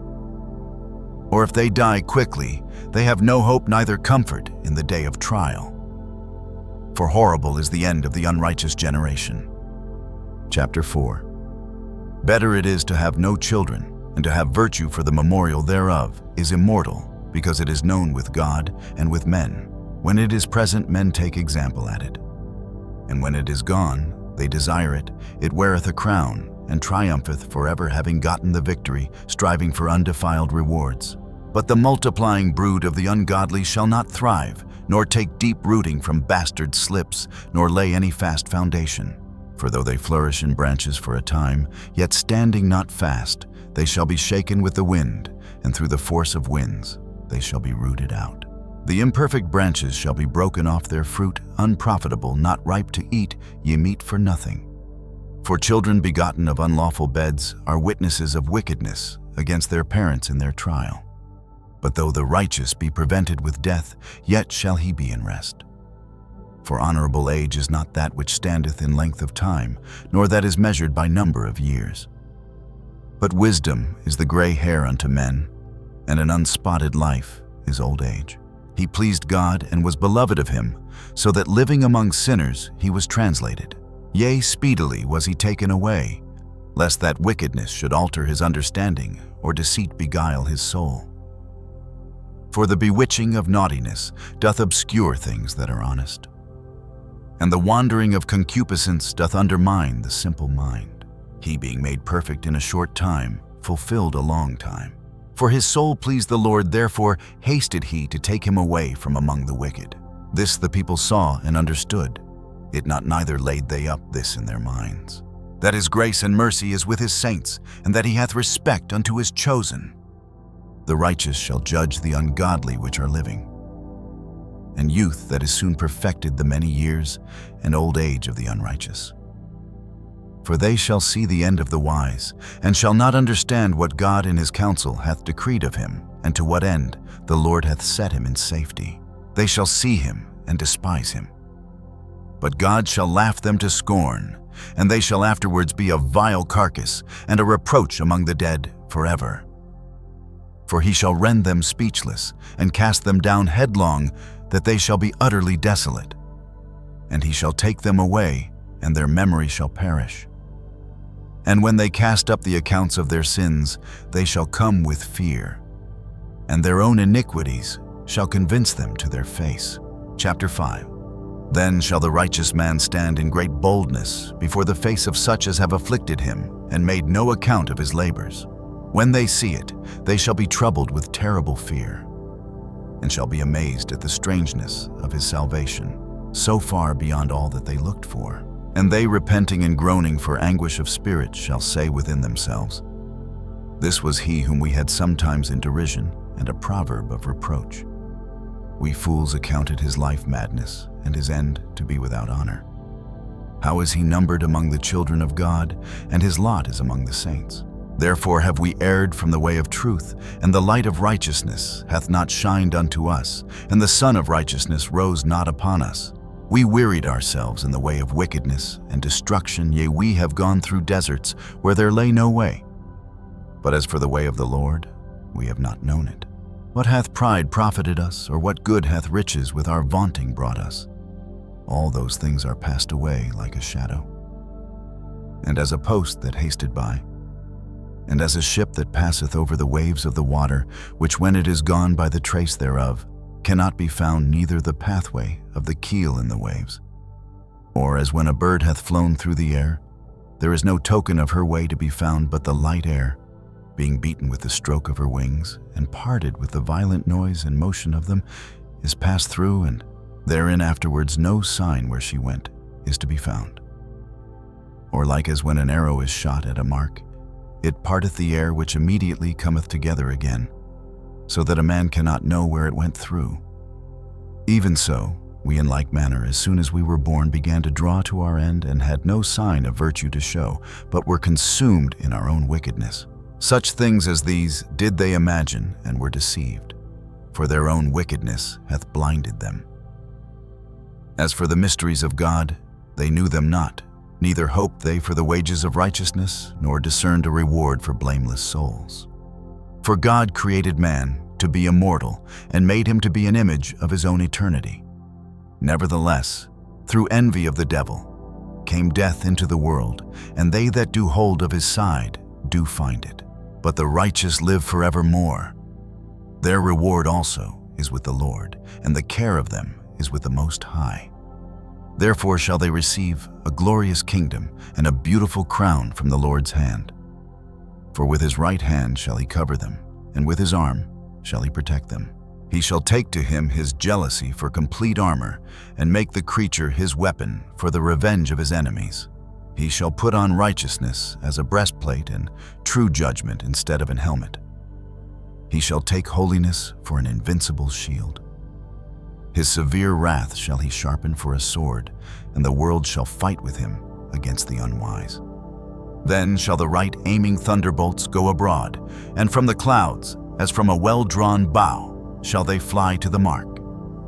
And hailstones full of wrath shall be cast as out of a stone bow. And the water of the sea shall rage against them, and the floods shall cruelly drown them. Yea, a mighty wind shall stand up against them, and like a storm shall blow them away. Thus iniquity shall lay waste the whole earth, and ill-dealing shall overthrow the thrones of the mighty. Chapter 6. Hear therefore, O ye kings, and understand. Learn ye that be judges of the ends of the earth. Give ear, ye that rule the people, and glory in the multitude of nations. For power is given you of the Lord, and sovereignty from the highest, who shall try your works, and search out your counsels. Because being ministers of his kingdom, ye have not judged aright, nor kept the law, nor walked after the counsel of God. Horribly and speedily shall he come upon you, for a sharp judgment shall be to them that be in high places. For mercy will soon pardon the meanest, but mighty men shall be mightily tormented. For the Lord of all shall fear no man's person, neither shall he stand in awe of any man's greatness, for he hath made the small and great, and careth for all alike. But a sore trial shall come upon the mighty, Unto you therefore, O kings, do I speak, that ye may learn wisdom, and not fall away. For they that keep holiness holily shall be judged holy, and they that have learned such things shall find what to answer. Wherefore set your affection upon my words, desire them, and ye shall be instructed. Wisdom is glorious, and never fadeth away. Yea, she is easily seen of them that love her, and found of such as seek her. She preventeth them that desire her, in making herself first known unto them. He that seeketh her early shall have no great travail, for he shall find her sitting at his doors.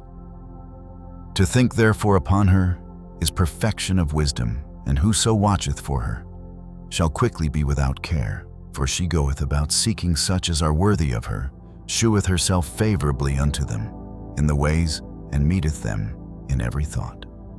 The beginning of wisdom is the most sincere desire of discipline, and the care of discipline is love. And love is the keeping of her laws, and the giving heed unto her laws is the assurance of incorruption. And incorruption maketh us near unto God, therefore the desire of wisdom bringeth to a kingdom.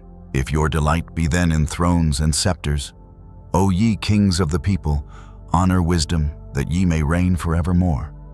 As for wisdom, what she is and how she came up, I will tell you, and will not hide mysteries from you, but will seek her out from the beginning of her nativity, and bring the knowledge of her into light, and will not pass over the truth.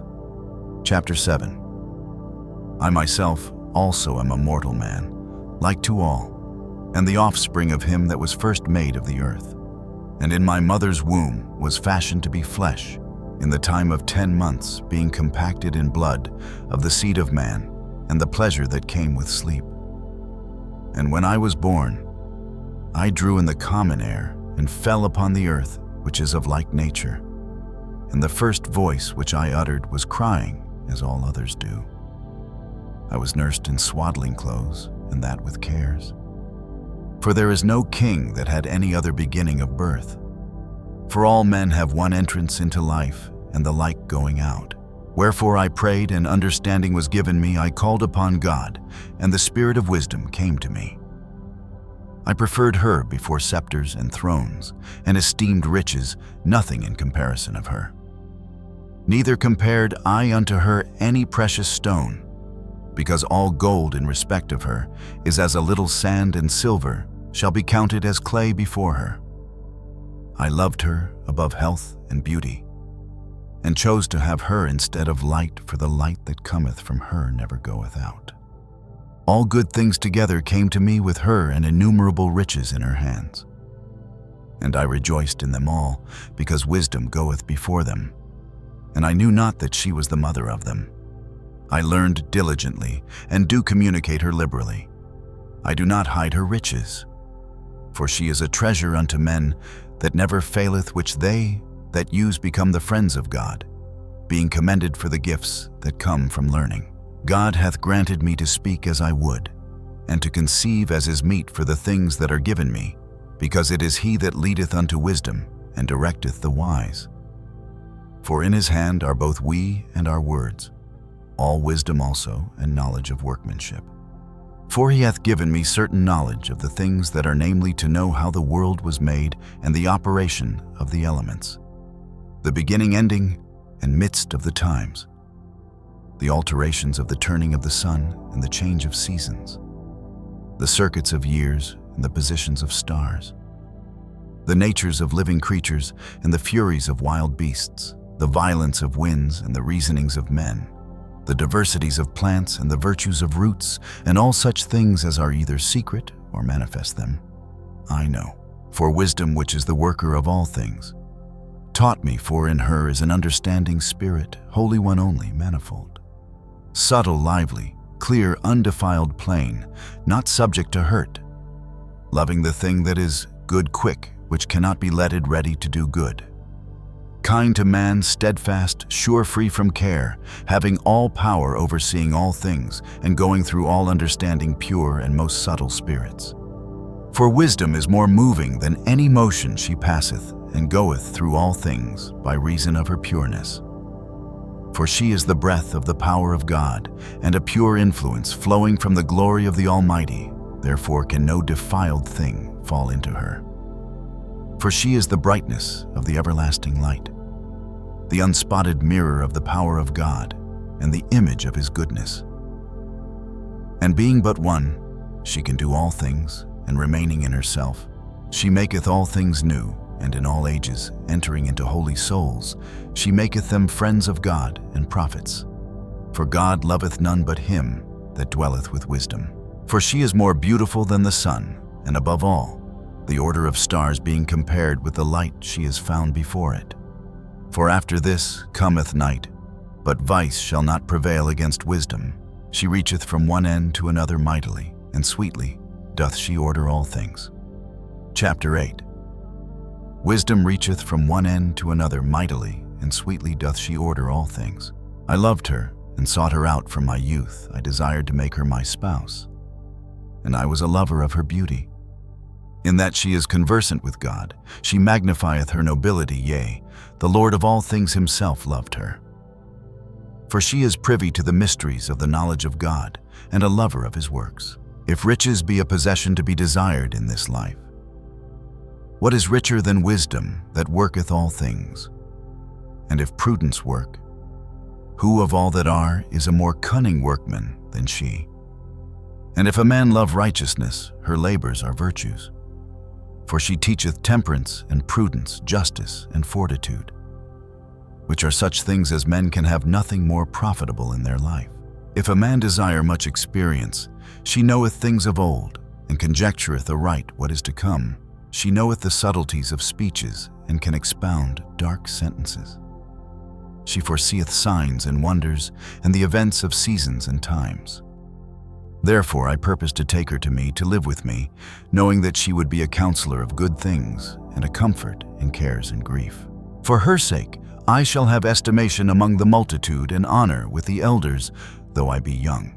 I shall be found of a quick conceit in judgment, and shall be admired in the sight of great men. When I hold my tongue, they shall bide my leisure, and when I speak, they shall give good heed unto me.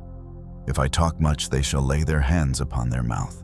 Moreover, by the means of her, I shall obtain immortality, and leave behind me an everlasting memorial to them that come after me. I shall set the people in order, and the nations shall be subject unto me. Horrible tyrants shall be afraid when they do but hear of me. I shall be found good among the multitude, and valiant in war. After I am come into mine house, I will repose myself with her. For her conversation hath no bitterness, and to live with her hath no sorrow but mirth and joy. Now when I considered these things in myself, and pondered them in my heart, how that to be allied unto wisdom is immortality, and great pleasure it is to have her friendship, and in the works of her hands are infinite riches, and in the exercise of conference with her prudence, and in talking with her a good report. I went about seeking how to take her to me.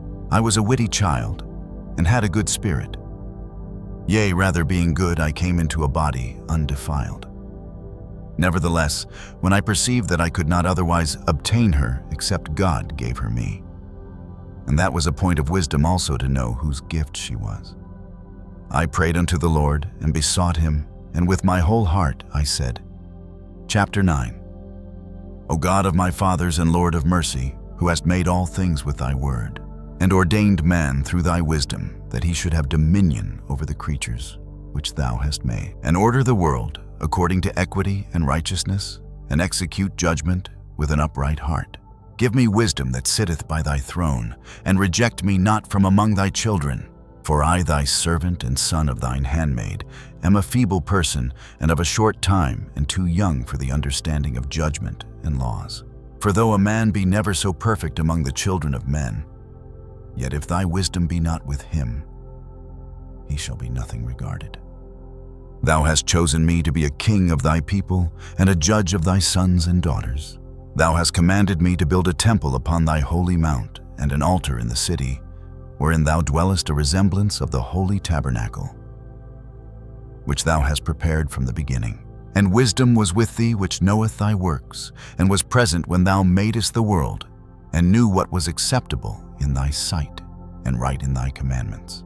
O send her out of thy holy heavens, and from the throne of thy glory, that being present she may labor with me, that I may know what is pleasing unto thee. For she knoweth and understandeth all things, and she shall lead me soberly in my doings, and preserve me in her power. So shall my works be acceptable, and then shall I judge thy people righteously, and be worthy to sit in my Father's seat. For what man is he that can know the counsel of God, or who can think what the will of the Lord is? For the thoughts of mortal men are miserable, and our devices are but uncertain. For the corruptible body presseth down the soul, and the earthly tabernacle weigheth down the mind that museth upon many things. And hardly do we guess aright at things that are upon earth, and with labor do we find the things that are before us, but the things that are in heaven, who hath searched out? And thy counsel who hath known, except thou give wisdom, and send thy Holy Spirit from above? And so the ways of men which lived on the earth were reformed, and men were taught the things that are pleasing unto thee, and were saved through wisdom. Chapter 10. She preserved the first formed father of the world, that was created alone, and brought him out of his fall, and gave him power to rule all things. But when the unrighteous went away from her in his anger, he perished also in the fury wherewith he murdered his brother. For whose cause the earth being drowned with the flood, wisdom again preserved it, and directed the course of the righteous in a piece of wood of small value. Moreover, the nations in their wicked conspiracy being confounded, she found out the righteous, and preserved him blameless unto God, and kept him strong against his tender compassion toward his son. When the ungodly perished, she delivered the righteous man who fled from the fire, which fell down upon the 5 cities, of whose wickedness, even to this day, the wasteland that smoketh is a testimony, and plants bearing fruit that never come to ripeness. And a standing pillar of salt is a monument of an unbelieving soul. For regarding not wisdom, they got not only this hurt, that they knew not the things which were good, but also left behind them to the world a memorial of their foolishness, so that in the things wherein they offended, they could not so much as be hid. But wisdom delivered from pain those that attended upon her. When the righteous fled from his brother's wrath, she guided him in right paths, showed him the kingdom of God, and gave him knowledge of holy things, made him rich in his travels, and multiplied the fruit of his labors. In the covetousness of such as oppressed him, she stood by him and made him rich. She defended him from his enemies, and kept him safe from those that lay in wait, and in a sore conflict she gave him the victory, that he might know that godliness is stronger than all. When the righteous was sold, she forsook him not, but delivered him from sin. She went down with him into the pit, and left him not in bonds, till she brought him the scepter of the kingdom and power against those that oppressed him. As for them that had accused him, she shewed them to be liars, and gave him perpetual glory. She delivered the righteous people and blameless seed from the nation that oppressed them. She entered into the soul of the servant of the Lord, and withstood dreadful kings in wonders and signs. Rendered to the righteous a reward of their labors, guided them in a marvelous way, and was unto them for a covering by day, and a light of stars in the night season, brought them through the Red Sea, and led them through much water. But she drowned their enemies, and cast them up out of the bottom of the deep. Therefore the righteous spoiled the ungodly, and praised thy holy name, O Lord, and magnified with one accord thine hand that fought for them. For wisdom opened the mouth of the dumb, and made the tongues of them that cannot speak eloquent. Chapter 11. She prospered their works in the hand of the holy prophet. They went through the wilderness that was not inhabited, and dwelt in tents where there lay no man. They stood against their enemies, and were avenged of their adversaries. When they were thirsty, they called upon thee, and water was given them out of the flinty rock, and their thirst was quenched out of the hard stone. For by what things their enemies were punished by the same, they in their need were benefited. Instead of a fountain of a perpetual running river, troubled with foul blood, for a manifest reproof of that commandment, whereby the infants were slain, thou gavest unto them abundance of water by a means which they hoped not, for declaring by that thirst how thou hadst punished their adversaries. For when they were tried, albeit but in mercy, chastised, they knew how the ungodly were judged in wrath, and tormented thirsting in another manner than the just. For these thou didst admonish and try as a father, but the other, as a severe king, thou didst condemn and punish. Whether they were absent or present, they were vexed alike. For a double grief came upon them, and a groaning for the remembrance of things past. For when they heard by their own punishments the other to be benefited, they had some feeling of the Lord, for whom they rejected with scorn when he was long before cast away. They wondered at the end of him, when they saw that he was delivered from thirst, contrary to the expectation of the ungodly. But for the foolish devices of their wickedness, wherewith being deceived, they worshipped serpents, void of reason, and vile beasts, thou didst send a multitude of unreasonable beasts upon them for vengeance, that they might know that wherewithal a man sinneth, by the same also shall he be punished. For thy almighty hand, that made the world of matter without form, wanted not means to send among them a multitude of bears, or fierce lions, or unknown wild beasts full of rage, newly created, breathing out either a fiery vapor, or filthy scents of scattered smoke, or shooting horrible sparkles out of their eyes, whereof not only the harm might dispatch them at once, but also the terrible sight utterly destroy them. Yea, and without these might they have fallen down with one blast, being persecuted of vengeance, and scattered abroad through the breath of thy power. But thou hast ordered all things in measure and number and weight. For thou canst show thy great strength at all times when thou wilt. And who may withstand the power of thine arm? For the whole world before thee is as a little grain of the balance, yea, as a drop of the morning dew that falleth down upon the earth. But thou hast mercy upon all. For thou canst do all things, and winkest at the sins of men, because they should amend. For thou lovest all the things that are, and abhorrest nothing which thou hast made. For never wouldest thou have made anything if thou hadst hated it. And how could anything have endured if it had not been thy will, or been preserved if not called by thee? But thou sparest all, for they are thine, O Lord, thou lover of souls. Chapter 12. For thine incorruptible spirit is in all things. Therefore chastenest thou them by little and little that offend, and warnest them, by putting them in remembrance wherein they have offended, that leaving their wickedness they may believe on thee, O Lord. For it was thy will to destroy by the hands of our fathers both those old inhabitants of thy holy land, whom thou hatedst for doing most odious works of witchcraft and wicked sacrifices, and also those merciless murderers of children and devourers of man's flesh, and the feasts of blood, with their priests out of the midst of their idolatrous crew, and the parents that killed with their own hands, souls destitute of help, that the land which thou esteemest above all other might receive a worthy colony of God's children. Nevertheless, even those thou sparedst as men, and didst send wasps for forerunners of thine host to destroy them by little and little. Not that thou wast unable to bring the ungodly under the hand of the righteous in battle, or to destroy them at once with cruel beasts or with one rough word. But executing thy judgments by little and little, thou gavest them place of repentance, not being ignorant that they were a naughty generation, and that their malice was bred in them, and that their cogitation would never be changed. For it was a cursed seed from the beginning.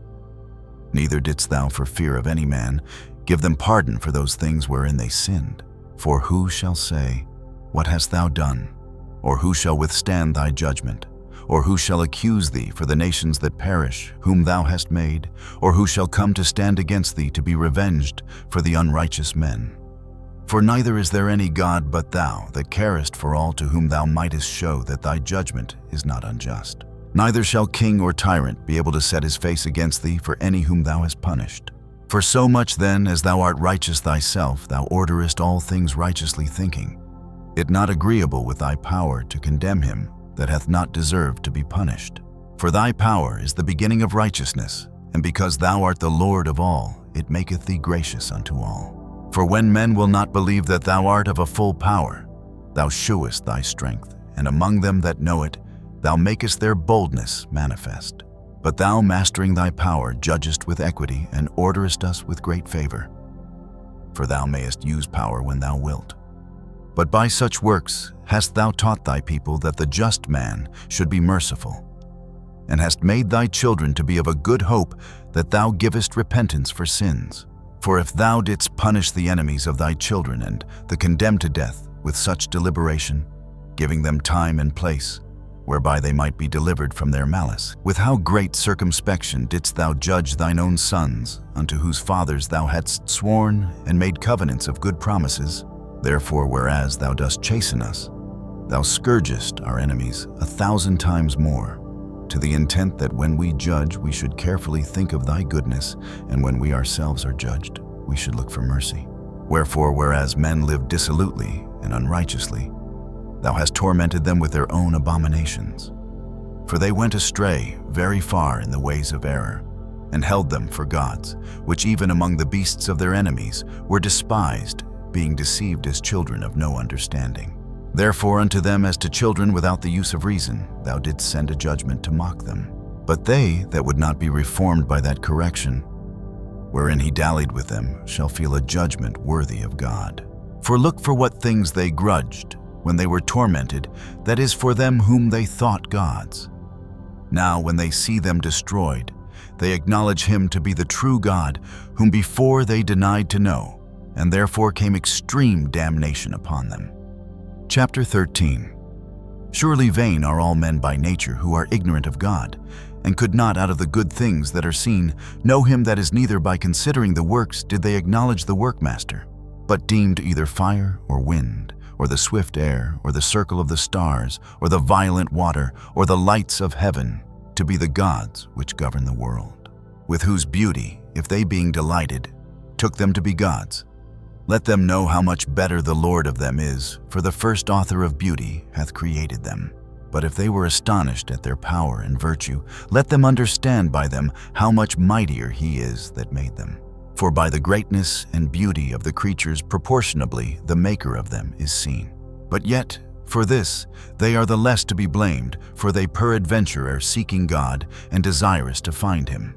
For being conversant in his works, they search him diligently, and believe their sight because the things are beautiful that are seen. Howbeit neither are they to be pardoned. For if they were able to know so much that they could aim at the world, how did they not sooner find out the Lord thereof? But miserable are they. And in dead things is their hope. Who call them gods, which are the works of men's hands, gold and silver to show art in, and resemblances of beasts, or a stone good for nothing, the work of an ancient hand. Now a carpenter that felleth timber, after he hath sawed down a tree meet for the purpose, and taken off all the bark skillfully round about, and hath wrought it handsomely, and made a vessel thereof, fit for the service of man's life. And after spending the refuse of his work to dress his meat, hath filled himself. And taking the very refuse, among those which serve to no use, being a crooked piece of wood and full of knots, hath carved it diligently, when he had nothing else to do, and formed it by the skill of his understanding, and fashioned it to the image of a man. Or made it like some vile beast, laying it over with vermilion, and with paint coloring it red, and covering every spot therein. And when he had made a convenient room for it, set it in a wall, and made it fast with iron. For he provided for it, that it might not fall, knowing that it was unable to help itself. For it is an image, and hath need of help. Then maketh he prayer for his goods for his wife and children, and is not ashamed to speak to that which hath no life. For health he calleth upon that which is weak for life. Prayeth he unto that which is dead for aid. Humbly beseecheth that which hath least means to help, and for a good journey he asketh of that which cannot set a foot forward, and for gaining and getting, and for good success of his hands. Asketh ability to do of him that is most unable to do anything. Chapter 14. Again, one preparing himself to sail and about to pass through raging waves calleth upon a piece of wood more rotten than the vessel that carrieth him. For verily desire of gain devised that, and the workman built it by his skill. But thy providence, O Father, governeth it, for thou hast made a way in the sea, and a safe path in the waves, showing that thou canst save from all danger, ye though a man went to sea without art. Nevertheless, thou wouldest not that the works of thy wisdom should be idle, and therefore do men commit their lives to a small piece of wood, and passing the rough sea in a weak vessel are saved. For in the old time also when the proud giants perished, the hope of the world governed by thy hand escaped in a weak vessel, and left to all ages a seed of generation. For blessed is the wood whereby righteousness cometh, but that which is made with hands is cursed as well it as he that made it he because he made it. And it because being corruptible, it was called God. For the ungodly and his ungodliness are both alike hateful unto God. For that which is made shall be punished together with him that made it. Therefore even upon the idols of the Gentiles shall there be a visitation, because in the creature of God they are become an abomination, and stumbling blocks to the souls of men, and a snare to the feet of the unwise. For the devising of idols was the beginning of spiritual fornication, and the invention of them the corruption of life. For neither were they from the beginning, neither shall they be forever. For by the vain glory of men they entered into the world, and therefore shall they come shortly to an end. For a father afflicted with untimely mourning, when he hath made an image of his child soon taken away, now honored him as a god, which was then a dead man, and delivered to those that were under him ceremonies and sacrifices. Thus in process of time an ungodly custom grown strong was kept as a law, and graven images were worshipped by the commandments of kings, whom men could not honor in presence because they dwelt far off. They took the counterfeit of his visage from far, and made an express image of a king whom they honored to the end, that by this their forwardness they might flatter him that was absent, as if he were present. Also the singular diligence of the artificer did help to set forward the ignorant to more superstition. For he peradventure, willing to please one in authority, forced all his skill to make the resemblance of the best fashion.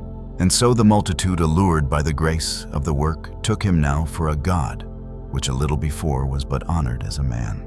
And this was an occasion to deceive the world, for men serving either calamity or tyranny did ascribe unto stones and stocks the incommunicable name. Moreover, this was not enough for them, that they erred in the knowledge of God. But whereas they lived in the great war of ignorance, those so great plagues called they peace. For whilst they slew their children in sacrifices, or used secret ceremonies, or made revelings of strange rites, they kept neither lives nor marriages any longer undefiled, but either one slew another traitorously, or grieved him by adultery. So that there reigned in all men without exception blood, manslaughter, theft, and dissimulation, corruption, unfaithfulness, tumults, perjury, disquieting of good men, forgetfulness of good turns, defiling of souls, changing of kind, disorder in marriages, adultery, and shameless uncleanness. For the worshipping of idols, not to be named, is the beginning, the cause, and the end of all evil. For either they are mad when they be merry, or prophesy lies, or live unjustly, or else lightly forswear themselves. For insomuch as their trust is in idols, which have no life, though they swear falsely, yet they look not to be hurt. Howbeit, for both causes shall they be justly punished, both because they thought not well of God, giving heed unto idols, and also unjustly swore in deceit, despising holiness. For it is not the power of them by whom they swear, but it is the just vengeance of sinners that punisheth always the offense of the ungodly. Chapter 15. But thou, O God, art gracious and true, long-suffering, and in mercy ordering all things. For if we sin, we are thine, knowing thy power, but we will not sin, knowing that we are counted thine. For to know thee is perfect righteousness, yea, to know thy power is the root of immortality. For neither did the mischievous invention of men deceive us, nor an image spotted with divers colors, the painter's fruitless labor, the sight whereof enticeth fools to lust after it. And so they desire the form of a dead image that hath no breath. Both they that make them, they that desire them, and they that worship them, are lovers of evil things, and are worthy to have such things to trust upon. For the potter, tempering soft earth, fashioneth every vessel with much labor for our service. Yea, of the same clay he maketh both the vessels that serve for clean uses, and likewise also all such as serve to the contrary. But what is the use of either sort? The potter himself is the judge. And employing his labors lewdly, he maketh a vain god of the same clay, even he which a little before was made of earth himself. and within a little while after returneth to the same out of which he was taken, when his life, which was lent him, shall be demanded. Notwithstanding his care is not that he shall have much labor, nor that his life is short, but he striveth to excel goldsmiths and silversmiths, and endeavoreth to do like the workers in brass, and counteth it his glory to make counterfeit things. His heart is ashes, his hope is more vile than earth, and his life of less value than clay. Forasmuch as he knew not his Maker, and him that inspired into him an active soul, and breathed in a living spirit. But they counted our life a pastime, and our time here a market for gain, for say, we must be getting every way, though it be by evil means. For this man knoweth that he offendeth above all others, that of earthy matter maketh brittle vessels and graven images. But most foolish and more miserable than infants are all the enemies of thy people that hold them in subjection. For they counted all the idols of the heathen to be gods, which neither have the use of eyes to see, nor noses to draw breath, nor ears to hear, nor fingers of hands to handle. And as for their feet, they are slow to go. For man made them, and he that borrowed his spirit fashioned them. But no man can make a god like unto himself. For being mortal, he worketh a dead thing with wicked hands, for he himself is better than the things which he worshippeth. Whereas he lived once, but they never. Yea, they worshipped also the most hateful beasts, for being compared together, some are worse than others. Neither are they beautiful so much as to be desired in respect of beasts. But they went without the praise of God and his blessing. Chapter 16. Therefore by the like were they punished worthily, and tormented by the multitude of beasts. Instead of which punishment, dealing graciously with thine own people, thou preparedst for them meat of a strange taste, even quails to stir up their appetite, to the end that they, desiring food, might for the ugly sight of the beasts sent among them, lose even the appetite of necessity. But these, suffering penury for a short space, might be made partakers of a strange taste. For it was requisite that upon them exercising tyranny, there should come penury which they could not avoid. But to these it should only be showed how their enemies were tormented. For when the horrible fierceness of beasts came upon these, and they perished with the stings of crooked serpents, thy wrath endured not forever. But they were troubled for a small season, that they might be admonished, having a sign of salvation, to put them in remembrance of the commandment of thy law. For he that turned himself toward it was not saved by the thing that he saw, but by thee that art the Savior of all. And in this thou madest thine enemies confess that it is thou who deliverest from all evil. For them the bitings of grasshoppers and flies killed, neither was there found any remedy for their life. For they were worthy to be punished by such. But thy sons, not the very teeth of venomous dragons, overcame, for thy mercy was ever by them, and healed them. For they were pricked, that they should remember thy words, and were quickly saved, that not falling into deep forgetfulness, they might be continually mindful of thy goodness. For it was neither herb nor mollifying plaster that restored them to health, but thy word, O Lord, which healeth all things. For thou hast power of life and death, thou leadest to the gates of hell, and bringest up again. A man indeed killeth through his malice, and the spirit, when it is gone forth, returneth not. Neither the soul received up cometh again. But it is not possible to escape thine hand. For the ungodly that denied to know thee were scourged by the strength of thine arm. With strange rains, hails, and showers were they persecuted that they could not avoid, and through fire were they consumed. For which is most to be wondered, at the fire had more force in the water that quencheth all things. For the world fighteth for the righteous.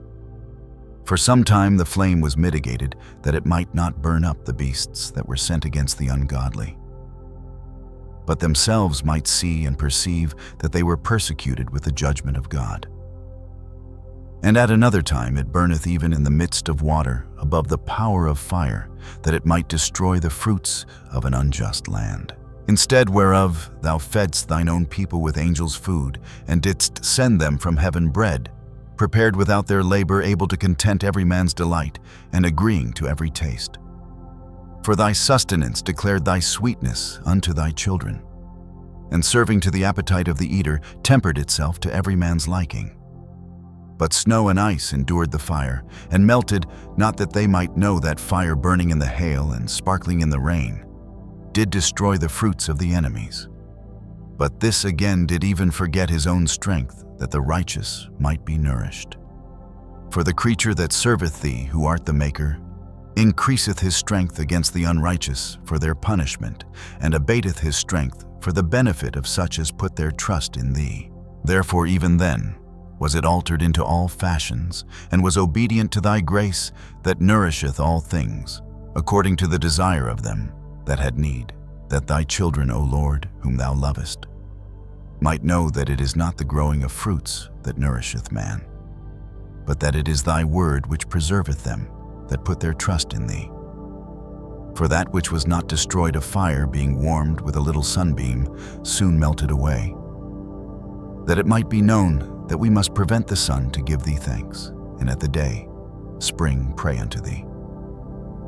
For the hope of the unthankful shall melt away as the winter's hoar frost, and shall run away as unprofitable water. Chapter 17. For great are thy judgments, and cannot be expressed, therefore unnurtured souls have erred.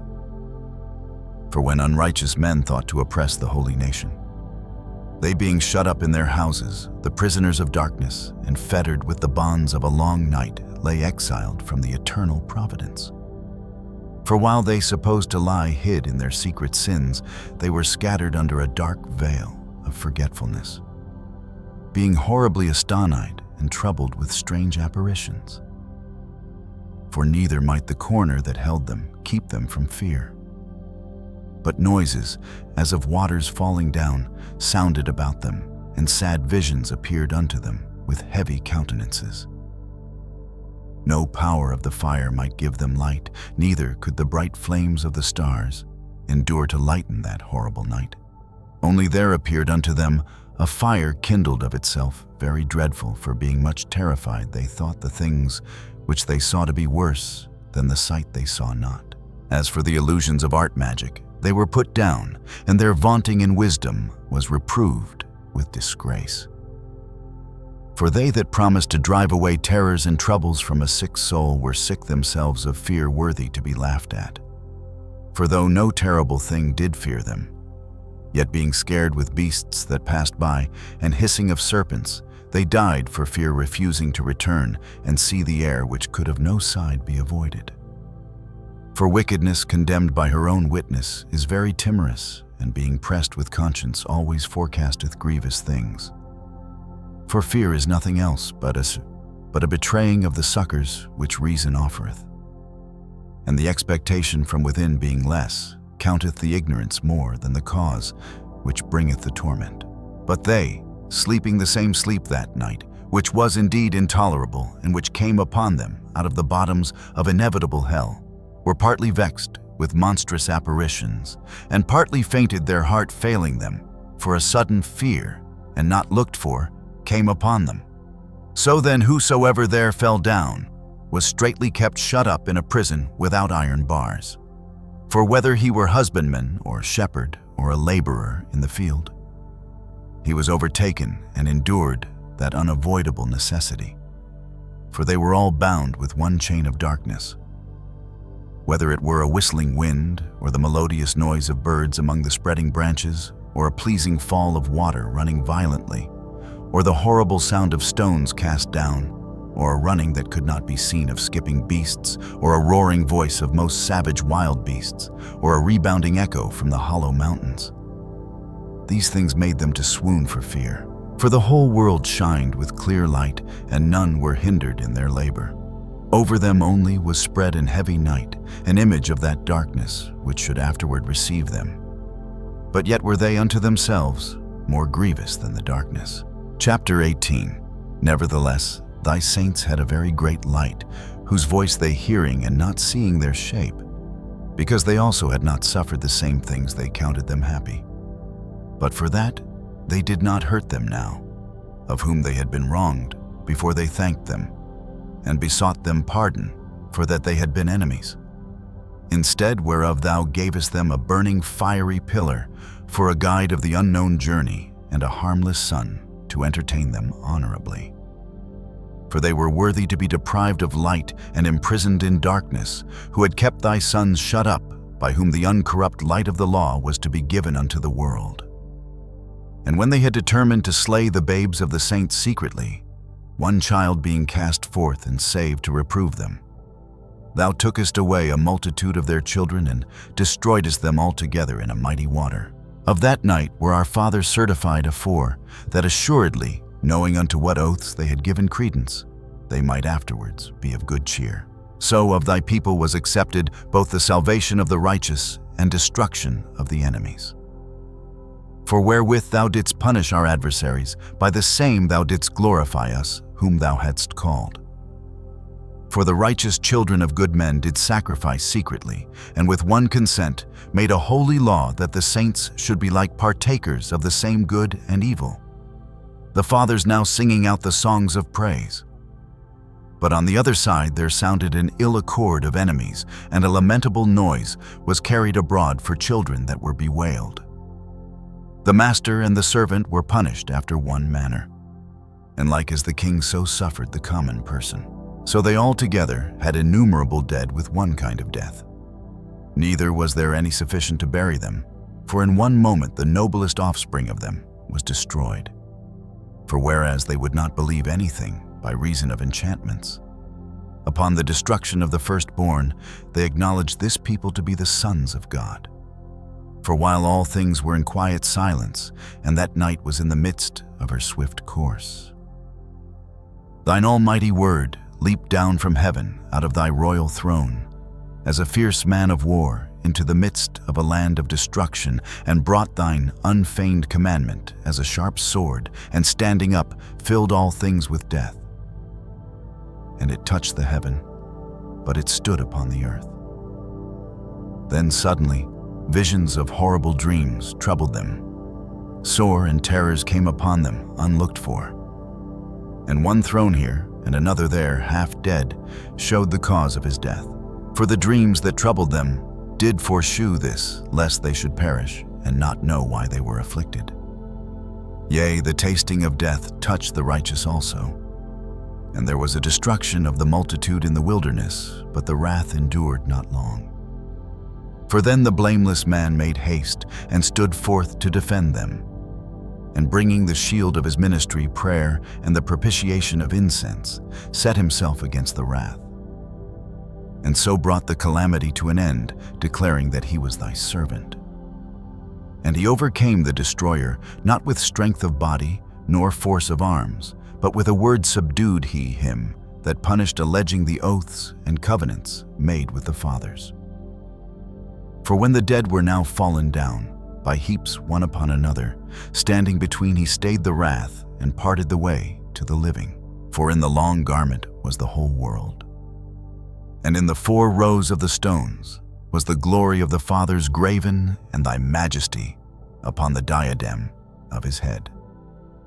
Unto these the destroyer gave place, and was afraid of them, for it was enough that they only tasted of the wrath. Chapter 19.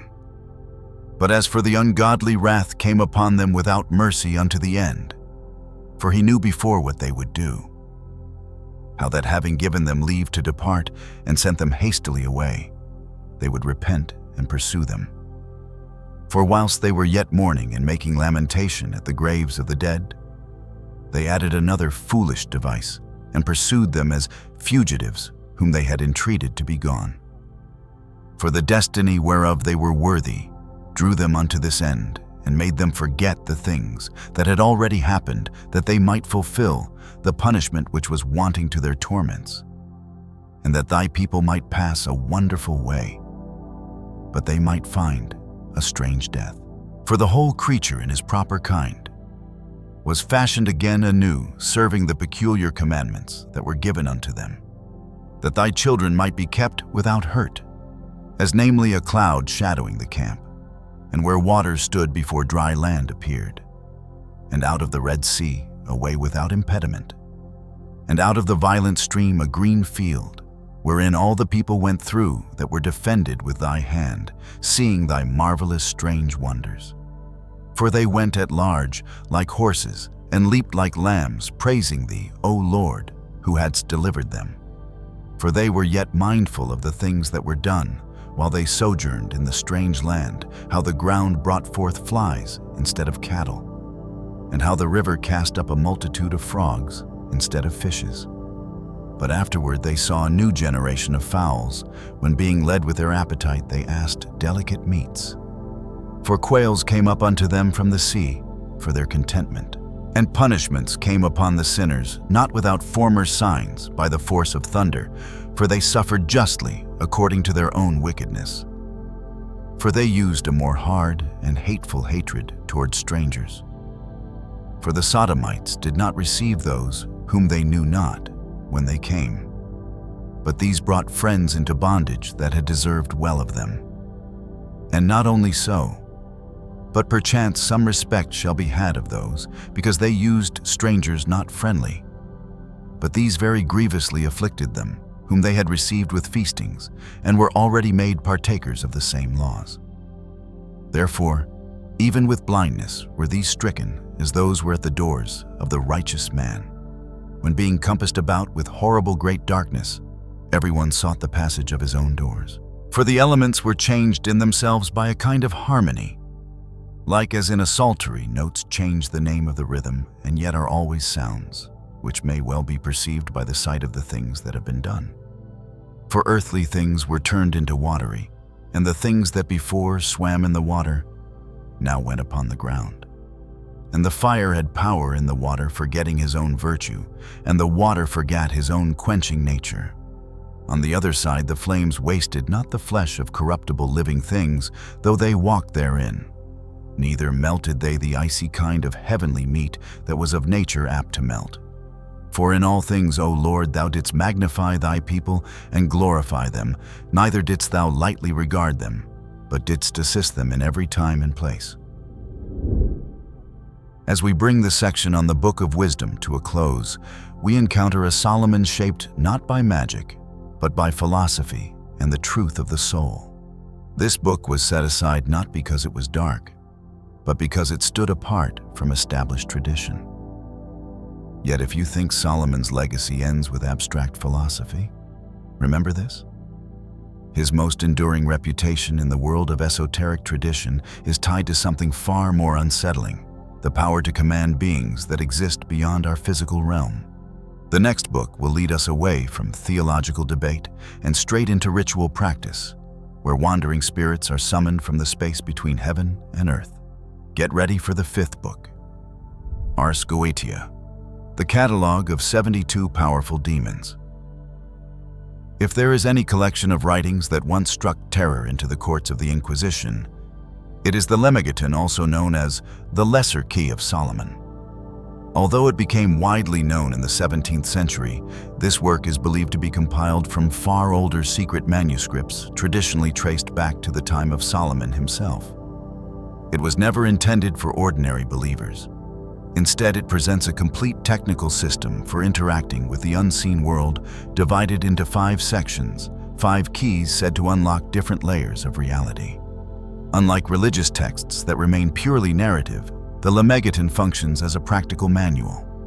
It provides detailed instructions on the construction of ritual tools, incantations written in ancient languages that remain only partially understood, and most critically, the names and sigils regarded as direct points of contact with supernatural entities. Within occult tradition, it is believed that mispronouncing even a single syllable or drawing a sigil incorrectly could cost the practitioner their sanity or their soul. Because of its extreme practicality and the power it claims to grant, the Lemegeton was condemned by the Church as one of the most dangerous forbidden books in history. Among its 5 sections, the first, and by far the most infamous, is Ars Goetia. This text preserves the dark register of 72 demons said to have been bound by King Solomon and sealed within a mysterious brass vessel. Ars Goetia is not merely a list of names, but a highly detailed classification system of the world of fallen entities. Each of the 72 demons is described with remarkable specificity. Their manifested appearance, the nature of their voice, their presence and temperament, the scope of their powers, and their precise position within the hierarchy of hell. What stands out most is that this hierarchy is not chaotic. Instead, it is organized according to a noble structure that closely resembles the feudal systems of medieval Europe. The 72 demons are divided into aristocratic titles such as kings, princes, dukes, earls, marquises, and knights. Each title reflects not only rank, but also the number of infernal legions commanded by that entity. The kings occupy the highest tier. They command dozens of legions and exert influence over human thought, knowledge, and behavior on a broad scale. Lower ranks, such as dukes and earls, typically preside over more specialized domains: warfare, learning the arts, desire, deception, and manipulation. One of the elements that makes Ars Goetia particularly dangerous is its strict regulation concerning sigils. Each demon possesses a unique sigil, regarded as the mark of its very essence. The summoner is not permitted to draw or engrave these sigils arbitrarily. The material used must correspond precisely to the rank of the entity. Kings require gold. Dukes require copper. Marquises require silver. In medieval occult thought, metals were never seen as mere physical substances. They symbolized authority, purity, and cosmic order. It was precisely this use of noble and precious metals to fashion sigils for demons that caused the Church to view Ars Goetia as a profound act of desecration. The book reverses the sacred hierarchy, placing fallen beings in positions of symbolic honor through gold and silver rather than condemning or suppressing them. Among the 72 entities, 3 names consistently stand out as the most formidable adversaries Solomon was said to have subdued. Baal, the first king, is described as the ruler of the East, commanding 66 legions of demons. He does not appear in a single fixed form, but manifests with 3 faces: a cat, a toad, and a man. These forms symbolize deception, adaptability, and concealment. Baal's power does not lie in brute force, but in obscurity. He grants invisibility not only in the physical sense, but also in the psychological and social sense, allowing individuals to move unseen, unnoticed, and morally unaccountable. He also bestows cunning intelligence and strategic deceit. Paimon, the 9th king, presents an entirely different image. He appears as a majestic monarch, wearing a radiant crown, riding a camel preceded by a procession of thunderous music. Paimon is regarded as the keeper of the highest forms of knowledge within Ars Goetia. He is said to possess mastery over the sciences, the arts, and philosophy, and to reveal the deepest secrets of both the material and spiritual worlds. For this reason, Paimon is often associated with the temptation of knowledge, the belief that understanding alone can replace virtue. Asmodee, the king, numbered 32, is the most familiar figure across multiple traditions, known elsewhere as Asmodeus. In Ars Goetia, he appears with 3 heads, a bull, a man, and a ram, along with a serpent's tail and breath that issues fire. Asmodee embodies desire, power, and intellectual pride. He is said to grant rings of authority and to teach astronomy, geometry, and the structure of the cosmos. Yet the knowledge he offers is always accompanied by moral erosion, slowly persuading humans to exchange integrity for insight. What all entities in Ars Goetia share is that they are not portrayed as mindless monsters, but as fallen intelligences, structured, hierarchical, and specialized. This is what makes the book uniquely dangerous. It presents the dark realm as ordered, rational, and, in a troubling sense, appealing to those who hunger for power and knowledge beyond human limits. So why was Solomon able to subdue beings that even fallen angels were said to fear, while most others who attempted to approach Ars Goetia descended into madness or ruin? According to Jewish tradition and ancient esoteric texts, the answer does not lie in personal strength, intellect, or courage, but in the origin of authority itself. Solomon did not act as a free-roaming sorcerer in search of power. He acted as a king authorized by God to exercise judgment within strictly defined boundaries. His authority did not originate from himself, but from the divine name entrusted to him. Tradition holds that Solomon possessed a unique signet ring engraved with the name of God. This ring was neither a talisman nor a tool of personal domination. It was a symbol of delegated authority. When Solomon summoned a demon, he did not address it as an equal, but placed it under the order of God. The entities obeyed not out of fear of Solomon, but out of fear of the one behind him. The critical distinction lies between authority that is granted and power that is seized. Solomon did not seek to control demons for personal gain desire or ambition. Ancient texts emphasize that his purpose was the construction of the temple and the establishment of order, not the expansion of his own power. Even during interrogations, Solomon compelled demons to reveal their identities, domains and methods of harming humanity, not to collaborate with them, but to restrain them. Those who later turned to Ars Goetia approached it from an entirely different position.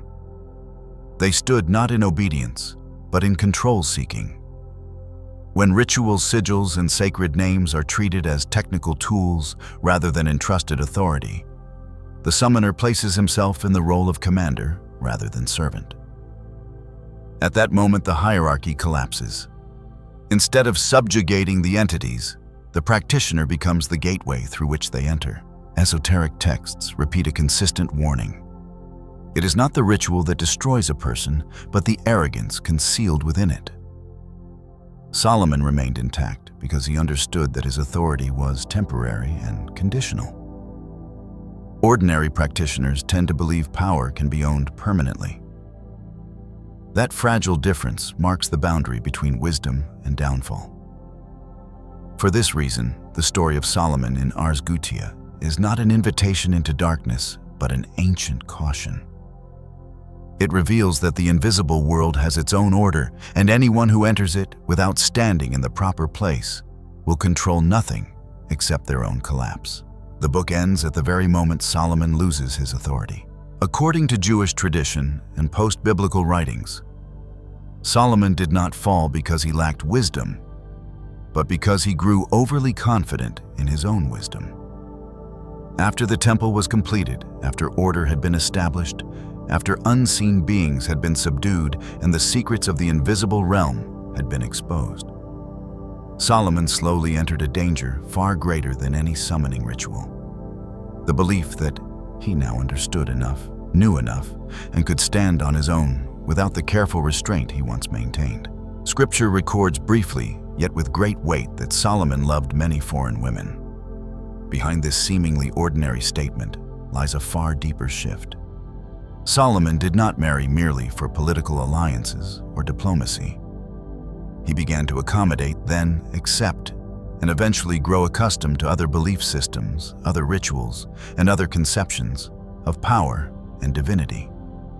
The boundary that had once been clear between exercising authority that was entrusted to him and engaging with power out of curiosity, control, or compromise began to blur. Esoteric tradition holds that it was during this period that Solomon's signet ring lost its original meaning, not because the divine name vanished from it, but because the one who bore it no longer stood fully within a posture of absolute obedience.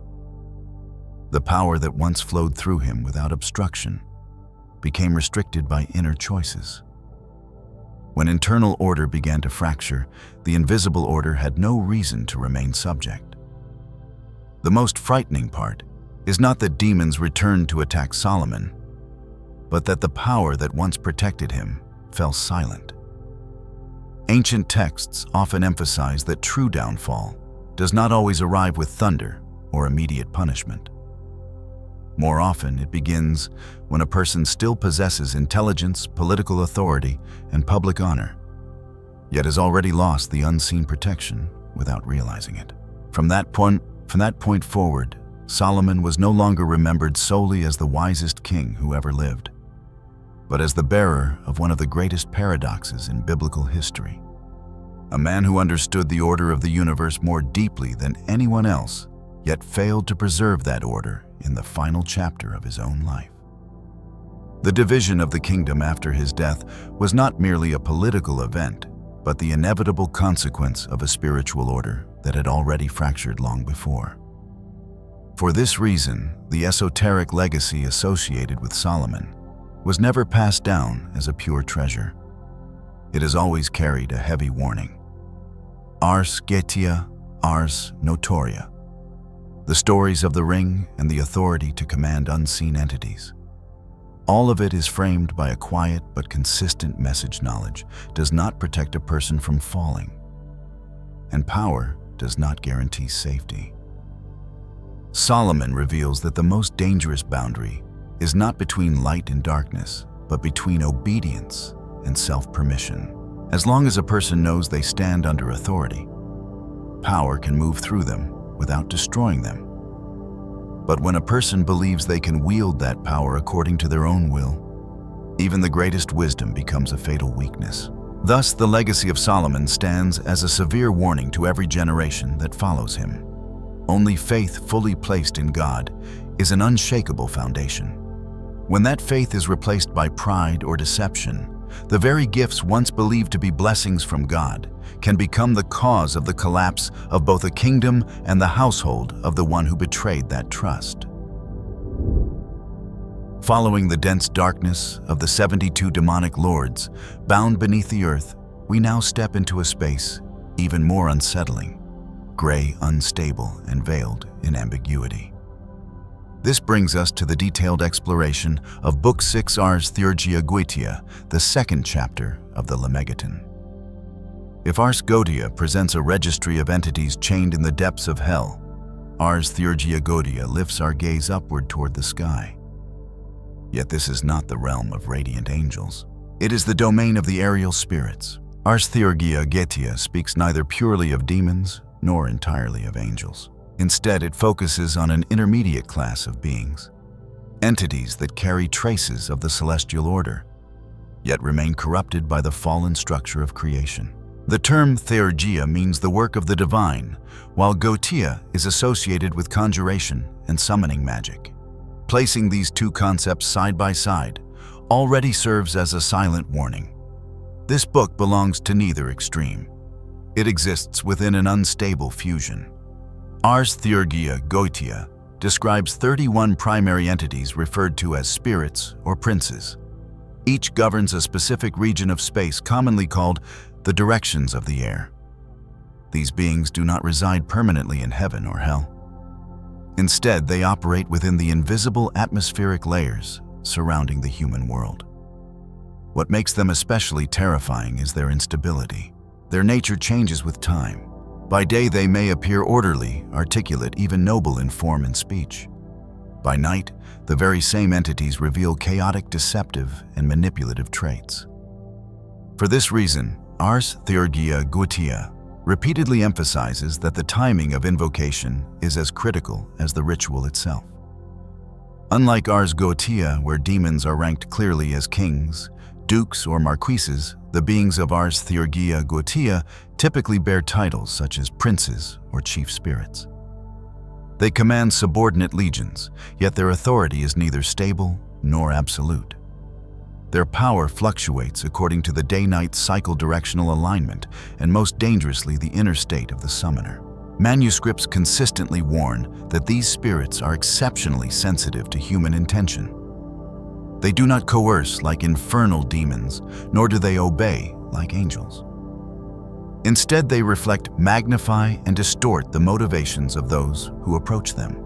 A person seeking order may receive vague guidance, but one driven by ambition, curiosity, or the desire for control is quickly drawn into confusion. For this reason, Ars Theurgia-Goetia is often considered more dangerous than Ars Goetia itself. With pure demons, at least the threat is visible. With intermediary spirits, deception lies in their neutrality and sometimes in their apparent dignity.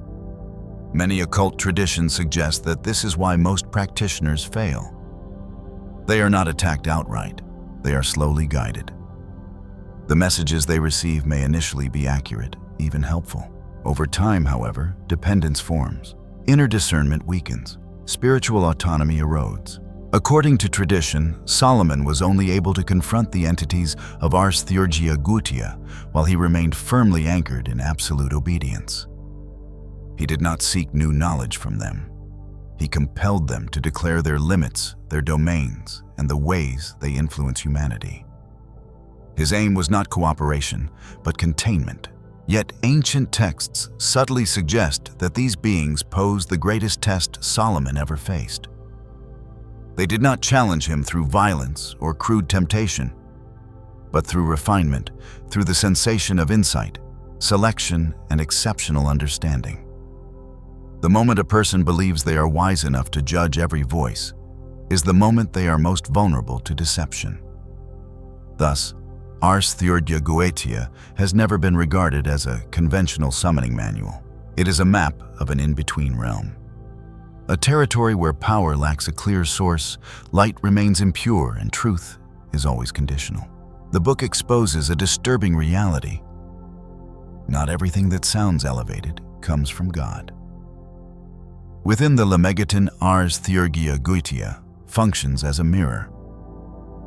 It does not ask whether humanity dares to face darkness. It asks whether humanity possesses the humility to reject voices that do not belong to God. And that is why, within Solomon's legacy, this book is always accompanied by a grave warning.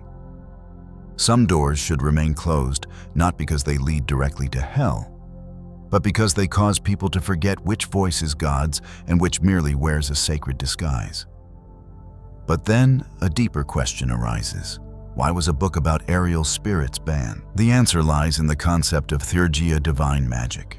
The Church feared that this blending of good and evil was a subtle demonic trap. Summoning spirits of uncertain origin, spirits not recognized as angels in Scripture, was seen as opening the soul to temptation by choice. Even more troubling was the suggestion that human beings could command the spirits of the heavens. Such an idea was viewed as an act of spiritual arrogance, one that undermined orthodox prayer and divine hierarchy. As Ars Theurgia-Goetia concludes, Solomon emerges not only as a king of men, but as an architect of the unseen layers surrounding human existence. Yet his authority did not end with wandering spirits. He was said to possess an even deeper code, one that allowed access to the powers of the planets and the highest celestial spheres where the archangels dwell. A system of sacred operations rooted in cosmic motion and appointed hours. Prepare now to enter Book 7. Ars Paulina, the Code of Angels in Time. If Ars Goetia and Ars Theurgia-Goetia draw humanity down into the chaotic depths of the unseen world, Ars Paulina opens an entirely different realm. This is neither darkness nor a gray intermediary zone, but a domain of ordered light measured by time and governed by the movement of the cosmos. Ars Paulina is built upon a daring premise. Celestial light does not operate at random, but follows precise cycles. Time does not pass meaninglessly. Every moment exists under the administration of heavenly intelligences. For this reason, the book is divided into two distinct parts, representing the two great currents of power that govern the universe, time and the heavens. The first part focuses on the angels of the hours. Ars Paulina declares that each day is divided into 24 hours, and every single hour is ruled by a specific angel, along with subordinate spirits under that angel's command. These beings are not the archangels commonly mentioned in Scripture, but specialized intelligences tasked with directing the flow of divine influence into the human world according to the rhythm of time. According to Ars Paulina, if a person prays or performs a ritual at the wrong hour, the petition will fail to reach its proper destination, or worse, fall into an undefined void. Therefore, the practitioner must know exactly which hour they stand, in which angel governs that hour, and must invoke the correct name. Here, time is no longer a backdrop. It becomes the key itself. The second part of Ars Paulina goes even further, linking ritual practice directly with astrology through the 12 zodiac signs. The book asserts that the zodiac is not merely an astronomical chart, but a sacred structure in which every degree of the circle is guarded by a specific angel. Not only the 12 signs, but each smaller segment within them falls under the supervision of different angelic beings. By calculating the positions of the sun, the moon, and the planets at the moment of a person's birth, Ars Paulina claims it can identify the individual's true guardian angel. This is not the general idea that everyone has a guardian angel, but a precise name, a specific being bound to the cosmic order at the exact instant that person entered the world. This is precisely what makes Ars Paulina the brightest book within the entire Lemegeton, and at the same time, the most deeply controversial. A shocking distinction: summoning angels or astrological magic. What truly unsettled theologians was not that Ars Paulina spoke of angels, but the way it approached them. Rather than placing angels in a transcendent position, approachable only through faith and humility, Ars Paulina applies techniques more commonly associated with ritual magic. The book provides angelic sigils, secret names, and formulas believed to compel angels to appear or act at specific times. In Ars Paulina, angels are not only messengers of God in grand world-altering events, but also overseers of everyday matters. They are invoked for protection during travel assistance, in healing, success in business, and balance in personal life, all according to the precise movements of the stars and sacred hours. It is here that the boundary between prayer and manipulation begins to blur. Instead of surrender, the practitioner is taught calculation. Instead of waiting, they are given formulas. Light in Ars Paulina ceases to be purely grace and begins to resemble a system that can be activated at the right moment in the right way. For the Church, this represented a profound inversion. In biblical tradition, angels act according to the will of God, not according to human schedules. Using sigils, timing, and astrology to activate angels was seen as reducing God's messengers to mere components in a magical machine. For this reason, Ars Paulina came to be regarded as especially dangerous. The Church viewed the association of angels with zodiac signs and hourly cycles as a distortion of pagan astrology. More critically, the claim that humans could summon angels through calculation alone was seen as an abuse of divine authority. The Church insisted that angels aid humanity by grace, not because they are compelled by star charts or symbols drawn on parchment. Thus, if Ars Goetia tempts through raw power, Ars Paulina tempts through order, precision, and the beauty of the cosmos. It raises a far more unsettling question: when human beings believe they fully understand the light, do they still know how to bow before its source?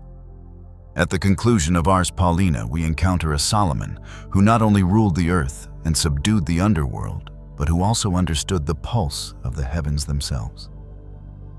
He transformed time into a magical instrument. And that is why within Solomon's legacy, Ars Paulina is always read as the most subtle warning of all. Not every path that ascends toward the sky leads to God. Some paths pass through light and yet quietly lead away from faith without the traveler ever realizing it. But if summoning angels by the hour still fails to satisfy human ambition, the next book leads us toward an even more solemn and purified rite, a method said to call down the highest archangels from the very throne of the Creator. Welcome to the 8th book. Ars ALMADEL, communion with the highest archangels. Within the entire Lemegeton, Ars ALMADEL stands as the most unusual in form and the most distinctly heaven-oriented in character.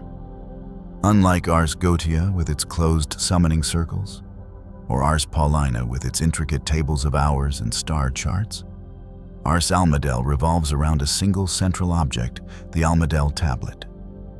ALMADEL is not the name of a god or an angel. It is the name of a ritual instrument regarded as a point of reception between heaven and earth. Manuscripts describe the ALMADEL as a square tablet made of pure wax, crafted with extreme care not only in shape but in color, proportion, and placement within the rite. According to Ars ALMADEL, this tablet functions like a sacred antenna. It does not compel heaven to respond, but creates a suitable condition in which the archangels may choose to manifest. Every detail of the ALMADEL carries symbolic weight and layered meaning. First is the color of the wax. The practitioner is not permitted to use wax arbitrarily, but must choose a color corresponding to the heavenly realm they seek to approach. White wax represents the purest heaven, associated with origin purification and the first light. Red wax is linked to divine power, protection, and sacred strength. Green wax symbolizes life healing and inner growth. Yellow wax corresponds to blessing, harvest, and prosperity within the natural order. The four corners of the wax tablet are pierced with exact precision without deviation. Beneath each corner stands a candle placed on its own base. When the ritual begins, the smoke from these candles does not drift aimlessly.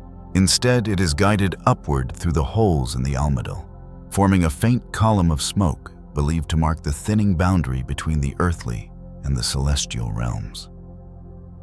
The manuscripts emphasize that angels do not emerge from the smoke in a physical sense. Their presence, if granted, is usually perceived through light, sound, or sudden insight imparted to the mind of the supplicant. The smoke itself is merely a sign that the veil between realms is being made thin. Unlike Ars Goetia, which ranks demons according to feudal titles, Ars ALMADEL organizes the heavenly order into four great groups called chorals or choirs. Each choral represents not only a cardinal direction, but a foundational virtue within the order of creation. The first choral governs the east. This is the choir of white light associated with beginnings, purity, and renewal. Angels of this choral are said to appear in rites involving repentance, cleansing, and new beginnings. They do not grant power, but restore the capacity to begin again. The second choral is associated with the south and the color red. This group relates to protection, courage, and spiritual strength. In Ars ALMADEL, the angels of the south are invoked when a person faces danger, inner conflict, or moments of severe trial. The third choral governs the north and bears the color green. This is the choir of healing, growth, and living wisdom.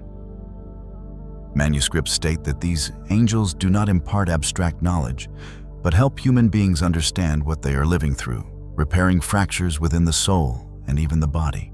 The fourth choral is linked to the west and the color yellow. This group is associated with harvest, abundance, and the natural order of the material world. However, Ars ALMADEL strongly emphasizes that the prosperity granted by the angels of the west is never unconditional wealth, but sufficiency paired with responsibility. Here lies the most significant distinction between Ars ALMADEL and every other book in the Lemegeton. You cannot command angels in Ars ALMADEL. There are no coercive formulas, no binding incantations. The practitioner may only petition, and that petition is effective only if it is accompanied by a heart that is pure, humble, and free of the desire to control. The manuscripts state this plainly: if the heart of the supplicant is still governed by ambition, fear, or hunger for power, the smoke of the ALMADEL will disperse. There will be no vision, no voice, no sign from heaven. This silence is not punishment, it is refusal. Because of this, Ars ALMADEL is often regarded as the most purely luminous book in the Lemegeton, and at the same time, the most difficult to approach. It does not challenge humanity through darkness, but through purity itself. Ars ALMADEL does not teach how to control angels. It places the human being before a quiet but severe question. Are you truly seeking the light, or merely seeking to use the light for your own purposes? Within the legacy of Solomon, Ars ALMADEL resembles a door that opens only when the one standing before it no longer wishes to force it open. And for that very reason, it has always been regarded as the deepest warning of all. There are forms of power that cannot be attained through knowledge, cannot be seized through ritual, and can only be granted when a person knows how to stop, bow down, and accept the limits of their own reach.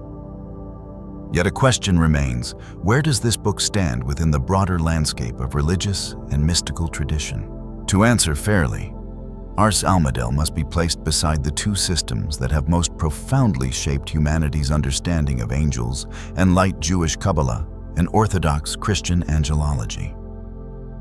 In Kabbalah, humanity also speaks of light heavenly realms, angels, and sacred names. But the focus of Kabbalah is not on compelling heaven to appear. It is on transforming the human being. Light in Kabbalah is not summoned through ritual, but received when the soul is repaired, purified, and aligned with divine order. Angels are not entities to be called forth, but expressions of divine flows operating according to the will of God. The human task is not to touch light through technique, but to become worthy of its presence. Orthodox Christian angelology draws the boundary even more sharply. In Scripture, angels are messengers wholly obedient to God.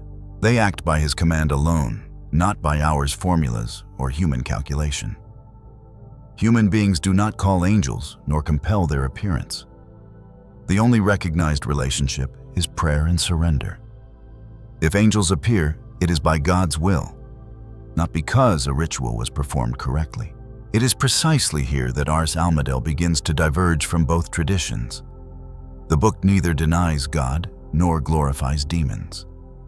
On the contrary, it speaks of light, angels, and order. Yet its approach to light follows a different path. Ars ALMADEL assumes that if a person knows the correct time, the proper materials, and the precise ritual structure, heavenly light can be activated. Angels no longer appear solely by divine will, but become linked to sacred hours, directions, and physical instruments. This distinction is subtle but crucial. Kabbalah reforms the human being to approach the light. Orthodox theology teaches surrender of the light to God. Ars ALMADEL, by contrast, teaches how to access light through a system believed to be exact. Light is no longer purely a gift, it begins to resemble something attainable by method. For this reason, Ars ALMADEL does not stand in darkness like Ars Goetia, nor in the deceptive gray zone of Ars Theurgia-Goetia. It stands in a more dangerous place, very close to light, very close to order, very close to the language of faith. And because of that closeness, the boundary between obedience and control becomes perilously thin. This is not a conflict between good and evil, but a difference between two inner postures. One bows before the source of light. The other believes light can be activated once enough keys are held. And religious history shows that systems closest to the light, yet lacking absolute humility, are often the ones that lead humanity astray without its awareness. Why was Ars ALMADEL forbidden? At first glance, Ars ALMADEL appears to be the safest book in the entire Lemegeton. It does not speak of chained demons, does not describe fallen entities, and does not promote the manipulation of dark powers.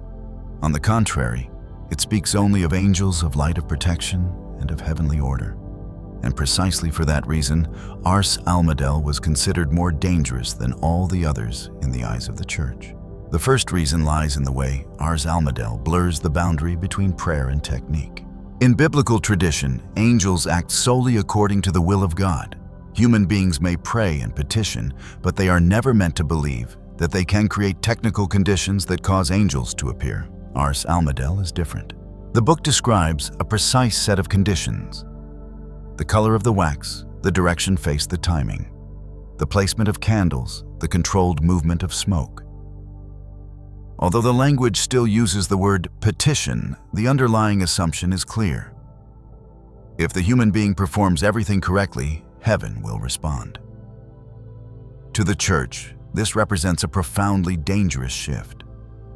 It transforms the relationship between humanity and heaven, from dependence on grace into something conditional. Light is no longer entirely a gift. It begins to appear as something that can be activated. The second reason goes even deeper. Ars ALMADEL places personal experience above communal authority. Within the book, there is no mediating clergy, no communal liturgy, no theological oversight. The practitioner stands alone before the wax tablet, the rising smoke, and the sky. If someone claims that an angel has appeared to them, who verifies it? Who discerns whether it is true light or illusion. The Church saw here a direct threat faith pushed into a purely subjective realm, where individuals might believe themselves personally chosen by heaven beyond any external discernment. The third reason concerns the astrological framing of angels. Ars ALMADEL, like Ars Paulina, links angels to directions, colors, cycles, and cosmic order. This places the messengers of God within a system that begins to resemble natural forces. For Orthodox theology, this is unacceptable. Angels are not energy currents, not cosmic forces, and they are not governed by cycles like the sun or the seasons. Placing them within a technical framework was seen as diminishing the freedom of the heavenly realm, reducing God's messengers to components within a mystical mechanism. Yet the deepest and most unsettling reason Ars ALMADEL was forbidden lies elsewhere. This book does not tempt humanity with darkness, but with purity. It does not promise power, wealth, or domination. What it offers is light, protection, and the presence of heaven. And because of that, it becomes extraordinarily difficult to distinguish genuine humility from pride disguised as holiness. Theologians feared that Ars ALMADEL opened a path where human beings might begin to believe they were pure enough, worthy enough, or chosen enough to approach heaven without any further accountability. Once that belief takes root, it can easily turn into a subtle and dangerous form of spiritual arrogance, far more perilous than overt sorcery. In post-biblical writings, one warning appears again and again: false light is always more dangerous than darkness, because it does not provoke vigilance. For this reason, Ars ALMADEL was not forbidden because it spoke of evil, but because it placed humanity before a question that very few are humble enough to answer honestly. Are you seeking God, or are you seeking a spiritual experience for yourself? Within the legacy of Solomon, Ars ALMADEL has always been positioned as a quiet warning. Not every light leads back to the source of light, and not every silence from heaven is an invitation. Sometimes it is the final protection granted to humanity against its own sacred longing. Ars Notoria, the formula for attaining supreme intelligence. If there is one book that even the greatest scholars of the Middle Ages were said to risk their very souls to obtain, it is Ars Notoria. This is the fourth book, and also the most enigmatic one in the Lemegeton, the Lesser Key of Solomon.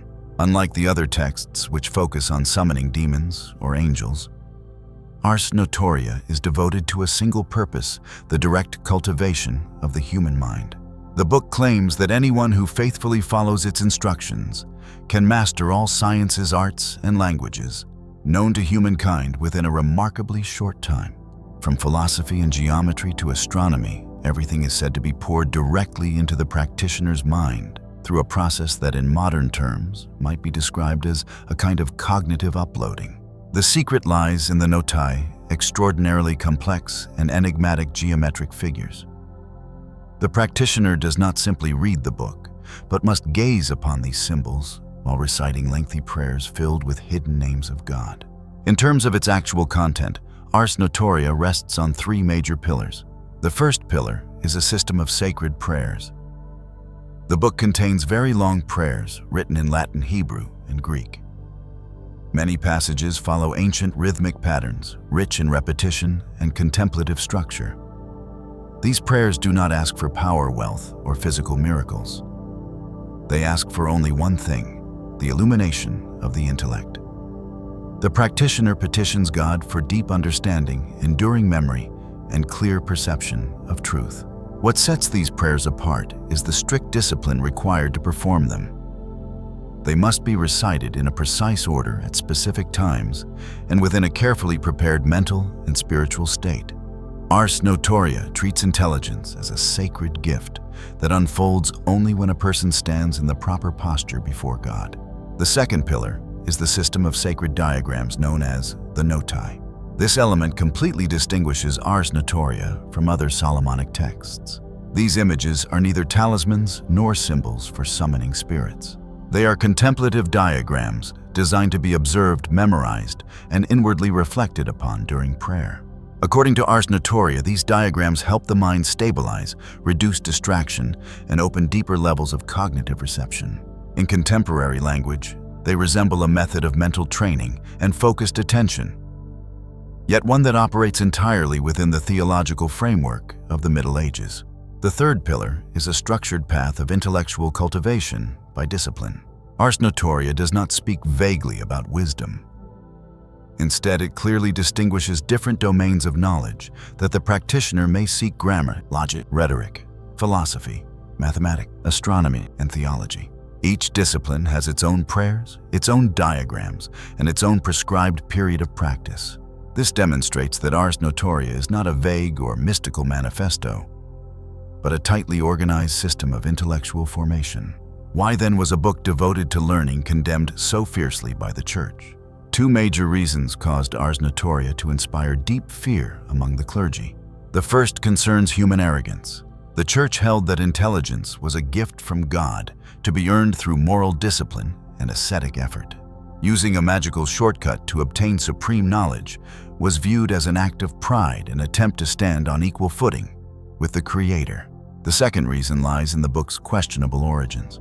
Although the prayers invoke the name of God, many medieval scholars suspected that the noti functioned as psychological lures, quietly opening the soul to unknown entities without the practitioner's awareness.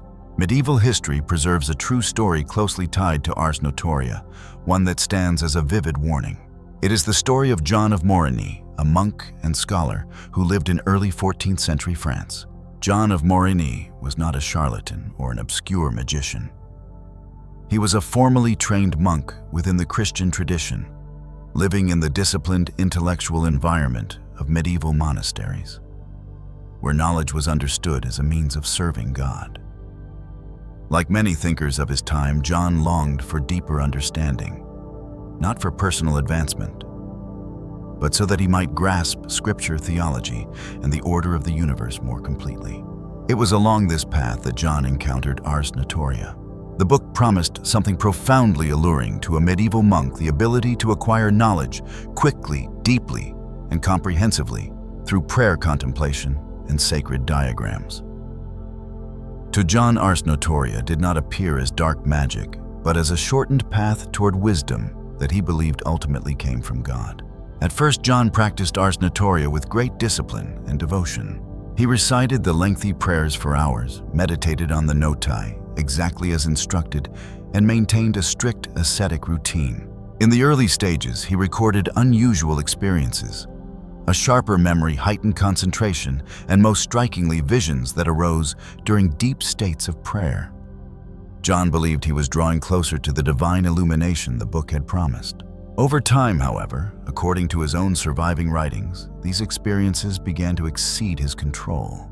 The visions no longer remained confined to prayer, but spilled into his sleep. John was plagued by recurring nightmares filled with strange beings, whispering voices, and ambiguous commands that left him exhausted and deeply unsettled. Notably, John did not describe these apparitions as radiant angels, but as uncertain spiritual entities, at times appearing holy, at other times deeply threatening. Gradually, he realized that the wisdom he sought was not arriving. In its place came inner turmoil, fear, and disorientation. What he had once considered a gift of intelligence became an unbearable psychological burden. After a prolonged inner struggle, John reached a painful conclusion. The path opened by Ars Notoria was not leading him toward God, but into a dangerous gray zone, where the boundary between prayer and mental manipulation grew dangerously thin. In the midst of a crisis of faith, John personally destroyed many of his notes connected to Ars Notoria, judging them to be a grave error in his spiritual life. More importantly, he did not remain silent. John of Morigny later recorded his entire experience in another work commonly known as Liber Visionum, written as a confession and a warning. In it, he openly admitted that his desire for rapid wisdom had led him astray, and that techniques which appeared holy could open doors human beings were not yet capable of discerning. John of Morigny's story became one of the key reasons the Church came to regard Ars Notoria as an extremely dangerous text, not because it denied God, but because it encouraged human beings to attempt control over sacred intelligence through technique rather than through moral formation and inner spiritual maturity. From that point on, Ars Notoria was seen not merely as a book of occult practice, but as a stern historical reminder: not every path that promises wisdom leads to illumination and some forms of knowledge. If approached too early or in the wrong way, do not expand the mind, but quietly erode the soul. If the previous chapters of the Lemegeton led us through the labyrinth of the human mind and the layered clouds of the heavenly realms, then now Solomon's journey descends back to the earth, where power is no longer abstract prayer, but something forged into tangible objects, capable of reshaping reality itself. We leave behind the lesser key and step through the gate into the most important manuscript of all, the foundation of Western ritual magic. What awaits us is no longer a collection of scattered traditions, but a vast, structured system of practical magic, one that teaches how the powers of the planets can be bound into metal and precious stone. Welcome to the 9th book, the Clavicula Salomonis, the Greater Key of Solomon. Clavicula Salomonis, the Greater Key of Solomon, is not a book written to satisfy curiosity. It is composed as a door that opens only to those willing to step through it with their entire way of life, not merely with the intellect. Unlike the Lemegeton, where power is divided into chapters, entities, and layers of the unseen world, the Greater Key carries a far broader ambition. It does not focus on summoning or conversing with spiritual beings. Instead, it seeks to shape the human being into a vessel fit for power to move through. For this reason, Clavicula Salomonis does not begin with spells. It begins with morality, purification, and inner discipline. From the very first pages, the manuscript insists that no ritual has value unless the practitioner has first been purified. This purification is not merely religious in appearance, but total in scope: fasting, abstinence, restraint of desire, silence, prayer, and above all, mastery of thought. According to Clavicula Salomonis, chaotic thinking clouds all power, and an undisciplined mind renders every magical instrument either useless or destructive. Only when the self has been emptied of personal ambition can power be entrusted to it. From this foundation, the book moves into its core purpose, transforming cosmic power into tangible form. Unlike Ars Goetia or Ars Paulina, where power arrives and departs, Clavicula Salomonis teaches how to anchor power within the material world through instruments crafted with absolute precision. Each object is bound to a planet, a current of force, and a specific purpose. The ritual knife is not merely a blade. It embodies the forces of Mars and Venus and is used to divide, to cut away, and to establish boundaries. The magical circle is not simply a drawing. It is a miniature image of cosmic order within which different laws apply than those governing the outer world. Rings, talismans, and engraved plates are not ornaments. They are vessels, containers in which power is sealed through geometry, symbols, and the divine name. Notably, Clavicula Salomonis never treats power as something to be used casually. Every object carries limits. Every symbol carries conditions. If the bearer abandons the discipline that gave the object meaning, the power withdraws, or worse, turns inward and disturbs the one who sought to wield it. The book devotes extensive attention to timing. Nothing is done at random. Every ritual is tied to days of the week, planetary hours, lunar positions, and the internal state of the practitioner. Time in Clavicula Salomonis is not neutral flow. It is a living structure, and anyone who fails to understand that structure acts out of rhythm. Yet what makes the Greater Key truly unsettling lies not in its techniques, but in its underlying philosophy. Clavicula Salomonis quietly asserts that the material and the spiritual worlds are not separate. Metal gemstones, geometry, and prayer are not opposites. When properly ordered, they converge. And it is here that the dangerous boundary appears. For when a person believes they can hold divine power in their hands, reversal becomes likely. Instead of remaining a steward, the practitioner begins to see themselves as an owner. Later traditions emphasize that Solomon could use the greater key only while he remained fully obedient. When his heart shifted from that center, the entire system failed not because the symbols were wrong, but because the man no longer stood in the proper place. Thus, Clavicula Salomonis has always been transmitted with a paradox. It is the most powerful book, and also the one most capable of destroying its reader. Not because magic itself is dangerous, but because the sensation of control is. In Solomon's legacy, the greater key is not a reward for wisdom, but the final test of humility. It asks a wordless question. When you can touch the power of the universe, do you still remember that you are not its source? For this reason, Clavicula Salomonis has never been considered a book for the many. It does not promise salvation. It offers no guarantee of safety. It simply reflects the person holding it. Why the greater key is more dangerous than Ars Goetia.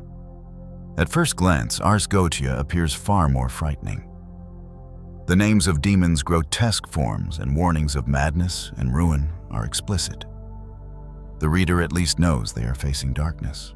Clavicula Salomonis, however, is more dangerous precisely because it does not appear frightening. Ars Goetia confronts demons directly. It places the human being at a clear boundary: dominate or be dominated. Its danger lies in violent confrontation, where errors surface quickly and consequences are obvious. The greater key does something else. It does not invite people into darkness, it invites them into order. And order is the most subtle trap of all. In Ars Goetia, power is always external. Demons are other. The practitioner is either victim or reckless challenger. Even failure is recognizable. In Clavicula Salomonis, power gradually moves into human hands. It is engraved into metal, drawn into geometry, sealed into rings, blades, and talismans. Power no longer appears only in moments of ritual. It becomes portable, repeatable, enduring. And that changes everything. The bearer of the greater key no longer feels they are standing before something terrifying. They begin to feel they possess a system, a structure, a sacred science that can be replicated, calculated, and controlled. That is the danger. Ars Goetia threatens destruction. The greater key threatens false safety.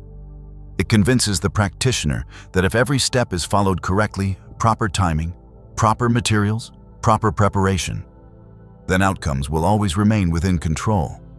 But divine power has never been a formula. Clavicula Salomonis works only while a person remains in the correct posture: humility, obedience, and awareness of limitation. When the practitioner begins to believe the power belongs to them, the system does not collapse immediately. It continues working long enough to reinforce the illusion that everything is fine. That is the most dangerous moment. Post-biblical traditions repeatedly warn that the gravest fall does not come through failure, but through prolonged success without correction. When rituals still work, when talismans remain effective, when order continues while its source has been forgotten. Ars Goetia destroys from the outside. The greater key erodes from within. In Ars Goetia, the enemy has a form. In Clavicula Salomonis, the enemy is unrestrained confidence. The belief that one is understood enough. The feeling of righteousness because everything appears orderly and luminous. For this reason, the Church and ancient wisdom traditions have always regarded the greater key with greater suspicion than any book of summoning. Not because it calls demons, but because it allows power to be carried without constant remembrance that one is merely a steward. According to tradition, Solomon could confront demons without falling. But the greater key, with its ability to stabilize power in material form, became his final trial. Not a test of strength, but of fidelity. And history suggests it was the one test even Solomon did not sustain to the end. If Ars Goetia asks whether humanity dares to face darkness, Clavicula Salomonis asks something far more difficult. When you can touch power without immediate punishment, do you still remember that the power was never yours? That is why the greater key is not merely more dangerous than Ars Goetia. It is more dangerous than every book ever associated with Solomon. The moment the greater key became the direct cause of Solomon's fall. According to post-biblical traditions and Jewish mystical texts preserved over many centuries, Solomon's downfall did not arise from a sudden dramatic mistake. It emerged from a slow, subtle deviation that began in the place that seemed safest of all, the greater key. When the Clavicula Salomonis continued to function smoothly, when rituals were still performed at the correct hours, when consecrated objects still worked, and when the invisible order still responded as it always had, Solomon gradually entered a state more dangerous than any crude temptation. It was the state in which a person no longer asks, "Is this permitted?" but only, "Have I done this correctly enough?" At that point, the greater key was no longer merely a tool entrusted to him. It became inward proof that order itself still stood on his side. And it was precisely this assurance that blurred the final boundary between a steward and an owner. Ancient texts suggest that Solomon did not lose his power all at once. On the contrary, he continued to use it for a long time. The instruments retained their force. The symbols were still accurate. The structures still operated. What changed was not the ritual, but the center of obedience from which it flowed. The greater key, with its ability to anchor power in physical objects, created a deadly illusion that order could exist independently of a living relationship with God. When power is fixed into metal gemstones and geometry, it becomes dangerously easy to forget that these are only channels of transmission, never the source itself. Scripture summarizes this fall in a sentence that sounds almost ordinary. Solomon turned his heart after other gods. But through a mystical lens, this was not merely the building of foreign altars. It was the inevitable outcome of an inner process in which power, once used to serve order, became a means of accommodation, compromise, and expansion of influence. When the greater key was no longer held with absolute restraint, it did not need to betray Solomon. It only needed to continue functioning exactly as it was designed to. And it was that very stability that prevented Solomon from realizing he had crossed to the other side of the boundary. Jewish tradition holds that in the final years of his life, Solomon still possessed extraordinary knowledge, still understood the structure of the world, still held secrets no one else could reach. But he was no longer protected as before. Not because power had vanished, but because power was no longer safeguarded by obedience. This is the moment when the greater key became the direct cause of Solomon's collapse. Not by destroying him outright, but by allowing him to stand within an order that had already been hollowed out.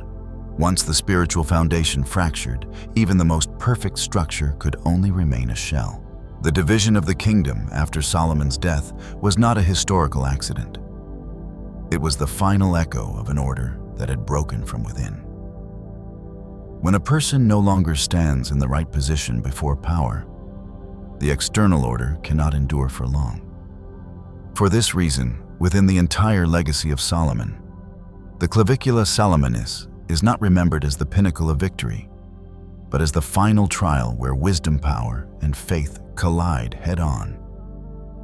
And it is there that Solomon reveals a severe truth for every generation after him. It is not darkness, but light controlled in the wrong way that causes the deepest collapse. As we reach the end of this long and unsettling journey, the figure of King Solomon stands before us no longer as a distant legend, nor merely as a name wrapped in mystery, but as a mirror held up to the human soul. Solomon was not remembered because he lacked wisdom. He was remembered because he was given more wisdom than any man before or after him.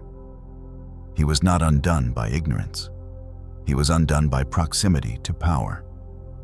Across these 10 forbidden books attributed to his name, we do not find a reckless sorcerer thirsting for chaos.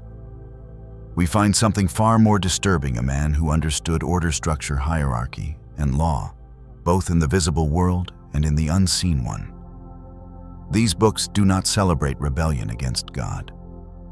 They document the terrifying edge where obedience, knowledge, and authority begin to blur. And that is precisely why the church feared them.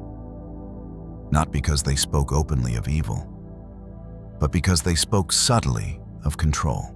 Not because they denied God, but because they suggested that divine power could be approached, mapped, timed, and handled. From demons bound by seals, to spirits of the air, to angels measured by hours, and stars to power. Locked into metal and stone, the legacy of Solomon charts a gradual descent, not from faith to atheism, but from trust to technique.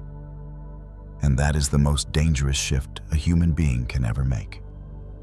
Solomon's life teaches us something Scripture states plainly, but history repeats relentlessly. Wisdom without humility does not save. Power without obedience does not protect. Knowledge without faith does not lead upward. It curves inward until the soul begins to orbit itself. The tragedy of Solomon is not that he explored too deeply. It is that he slowly stopped kneeling. The Bible does not record Solomon being struck down by fire or dragged into madness or destroyed by demons. His fall is quieter and therefore far more terrifying. He kept his throne. He kept his intellect. He kept his accomplishments. What he lost was something invisible, the covering that comes from unwavering trust in God. And once that covering is gone, no seal, no sigil, no ritual, no wisdom, however brilliant, can replace it. That is why these books remain banned, not merely as ancient texts, but as warnings preserved in ink and silence. They are not forbidden because humanity is too weak to read them. They are forbidden because humanity is too prone to forget who the power truly belongs to. The church understood something essential. A person who fears darkness may flee from it, but a person who believes they can manage light will walk straight into ruin without ever realizing they have left the path. And so, as this series closes, the message left to us is not an invitation to fear knowledge, but a call to place it in its proper place.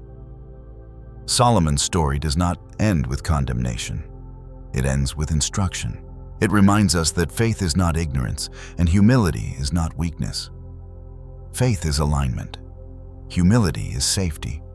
Trust in God is not the absence of wisdom.